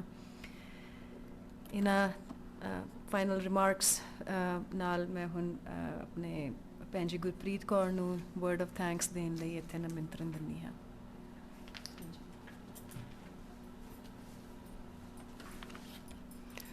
ਹਾਂਜੀ, ਵਾਹਿਗੁਰੂ ਜੀ ਕਾ ਖਾਲਸਾ, ਵਾਹਿਗੁਰੂ ਜੀ ਕੀ ਫਤਿਹ। ਸੋ ਪਹਿਲੇ ਤਾਂ ਮੈਂ ਗੁਰਦੁਆਰਾ ਸਾਹਿਬ ਦੀ ਕਮੇਟੀ ਨੂੰ ਥੈਂਕ ਯੂ ਕਰਦੀ ਹਾਂ, those who let us organise this programme here, and ਸਾਰੇ ਅਟੈਂਡੀਜ਼ ਨੂੰ, ਪਰਿਵਾਰ ਨੂੰ, ਸਾਰਿਆਂ ਨੂੰ ਥੈਂਕ ਯੂ ਕਰਦੀ ਹਾਂ ਜਿਹੜੇ ਆਏ। ਆਲਸੋ ਅਮਨਦੀਪ ਅਤੇ ਹਰਜੋਤ, ਬਹੁਤ ਵੱਡਾ ਸਟੈਪ ਜਿਹੜਾ ਤੁਸੀਂ ਚੱਕਿਆ, so thank you to you. Books ਜਾਂ ਲਿਟਰੇਚਰ ਮੇਰੇ ਹਿਸਾਬ ਨਾਲ ਦੇ unleash your inner radiance, inner beauty. ਜਿੱਦਾਂ ਤੁਸੀਂ ਕਿਹਾ ਕਿ ਕੌਨਸ਼ੀਅਸਨੈਸ ਨੂੰ ਉਹ ਹੋਰ ਨਿਖਾਰਦੀਆਂ, ਅਤੇ ਆਈ ਥਿੰਕ ਉਹ ਹੀ ਆਪਣਾ ਮੋਟਿਵ ਹੈ, ਉਹ ਹੀ ਆਪਾਂ ਨੂੰ ਚਾਹੀਦਾ ਹੈ। ਬਾਕੀ books they help improve our imagination, and ਆਪਾਂ ਜਿਸ ਤਰ੍ਹਾਂ ਪੜ੍ਹਾਂਗੇ ਹੋਰ ਸਮਝਾਂਗੇ ਜ਼ਿੰਦਗੀ ਦੀਆਂ ਅੰਦਰ ਲੇਅਰਸ ਕੀ ਆ, ਜਿਹੜੇ ਵਰਡਸ ਜਿੱਦਾਂ ਉਹਦੇ ਅੰਦਰ ਹੋਰ ਜਿੱਦਾਂ ਪ੍ਰੋਫੈਸਰ ਸਾਹਿਬ ਨੇ ਕਿਹਾ ਉਹਦੀਆਂ ਲੇਅਰਸ ਨੂੰ ਸਮਝਾਂਗੇ ਹੋਰ, ਅਤੇ ਆਪਾਂ ਆਪਣੀ ਇਨਰ ਬਿਊਟੀ ਨੂੰ ਹੋਰ ਜਾਗਰੂਕ ਕਰਾਂਗੇ। ਮੈਂ ਤਾਂ ਇਸ ਚਾਹ ਹੀ ਕਹੂੰਗੀ। ਸੋ ਬਹੁਤ ਵੱਡਾ ਉਪਰਾਲਾ, ਸੋ thank you very much, and thank you ਤੁਸੀਂ ਸਾਨੂੰ ਇਸ ਪ੍ਰੋਗਰਾਮ ਦਾ ਹਿੱਸਾ ਬਣਾਇਆ, ਪਾਰਟੀਸਿਪੇਟ ਮੈਂ ਤਾਂ ਆਪਣਾ ਸ਼ੁਕਰਾਨਾ, ਗ੍ਰੈਟੀਟਿਊਡ ਤੁਹਾਨੂੰ ਸਾਰਿਆਂ ਨੂੰ ਕਹਿੰਦੀ ਹਾਂ। ਅਤੇ ਪ੍ਰੋਫੈਸਰ ਸਾਹਿਬ ਦੇ ਲਈ ਤਾਂ ਮੇਰੇ ਕੋਲ ਕੋਈ ਲਫ਼ਜ਼ ਹੀ ਨਹੀਂ ਹੈਗੇ। ਮੈਂ ਗੁਰੂ ਸਾਹਿਬ ਦਾ ਸ਼ੁਕਰਾਨਾ ਕਰਦੀ ਹਾਂ ਕਿ ਪ੍ਰੋਫੈਸਰ ਸਾਹਿਬ ਨਾਲ ਮੁਲਾਕਾਤ ਹੋਈ, ਜਾਂ ਕੋਈ ਚੰਗੇ ਸ਼ਾਇਦ ਕਰਮ ਕੀਤੇ ਸੀ। ਇੰਨੇ ਡੂੰਘੇ ਇਨਸਾਨ ਮੈਂ ਨਹੀਂ ਦੇਖੇ ਅੱਜ ਤੱਕ। ਮੈਂ ਬਹੁਤ ਸਿੰਪਲ ਵਰਡਸ 'ਚ ਬੋਲ ਰਹੀ ਹਾਂ, ਸੋ ਮੈਨੂੰ ਅਤੇ ਸੋ ਰੱਬ ਇਹਨਾਂ ਨੂੰ ਚੜ੍ਹਦੀ ਕਲਾ 'ਚ ਰੱਖੇ, ਬਹੁਤ ਅੱਗੇ ਵਧਣ। ਜੋ ਇਹਨਾਂ ਦਾ ਵਿਜ਼ਨ ਹੈ, ਜਿੱਦਾਂ ਸੁਸਾਇਟੀ ਨੂੰ ਅੱਗੇ ਲੈ ਕੇ ਜਾਣਾ ਚਾਹੁੰਦੇ ਆ, ਜੋ ਆ ਰਿਸਰਚ ਵਿੱਚ ਆਪਣਾ ਜੋ ਉਹਨਾਂ ਦਾ ਚਾਹੁੰਦੇ ਆ, ਉਹ ਇਹਨਾਂ ਨੂੰ ਵਾਹਿਗੁਰੂ ਬਖਸ਼ਿਸ਼ ਦੇਣ। ਅਤੇ ਜੋ ਵੀ ਅਸੀਂ ਹਮੇਸ਼ਾ ਕਹਿੰਦੇ ਹਾਂ, ਜੋ ਅਸੀਂ ਹੈਲਪ ਕਰ ਸਕੇ ਜ਼ਰੂਰ ਕਰਾਂਗੇ, ਐਂਡ ਹਮੇਸ਼ਾ ਖੜ੍ਹੇ ਰਵਾਂਗੇ। ਸੋ ਹੁਣ ਜਿਨ੍ਹਾਂ ਨੇ ਸਾਈਨ ਅਪ ਨਹੀਂ ਕੀਤਾ, ਉਹ ਪਲੀਜ਼ ਸਾਈਨ ਅਪ ਕਰਨ। ਐਂਡ ਚਾਹ ਦਾ ਲੰਗਰ ਤਿਆਰ ਹੈ। ਐਂਡ ਫਿਰ ਦੁਬਾਰਾ ਤੋਂ ਸ਼ੁਕਰੀਆ, ਥੈਂਕ ਯੂ ਸਾਰਿਆਂ ਨੂੰ ਬਹੁਤ ਬਹੁਤ। ਵਾਹਿਗੁਰੂ ਜੀ ਕਾ ਖਾਲਸਾ, ਵਾਹਿਗੁਰੂ ਜੀ ਕੀ ਫਤਿਹ।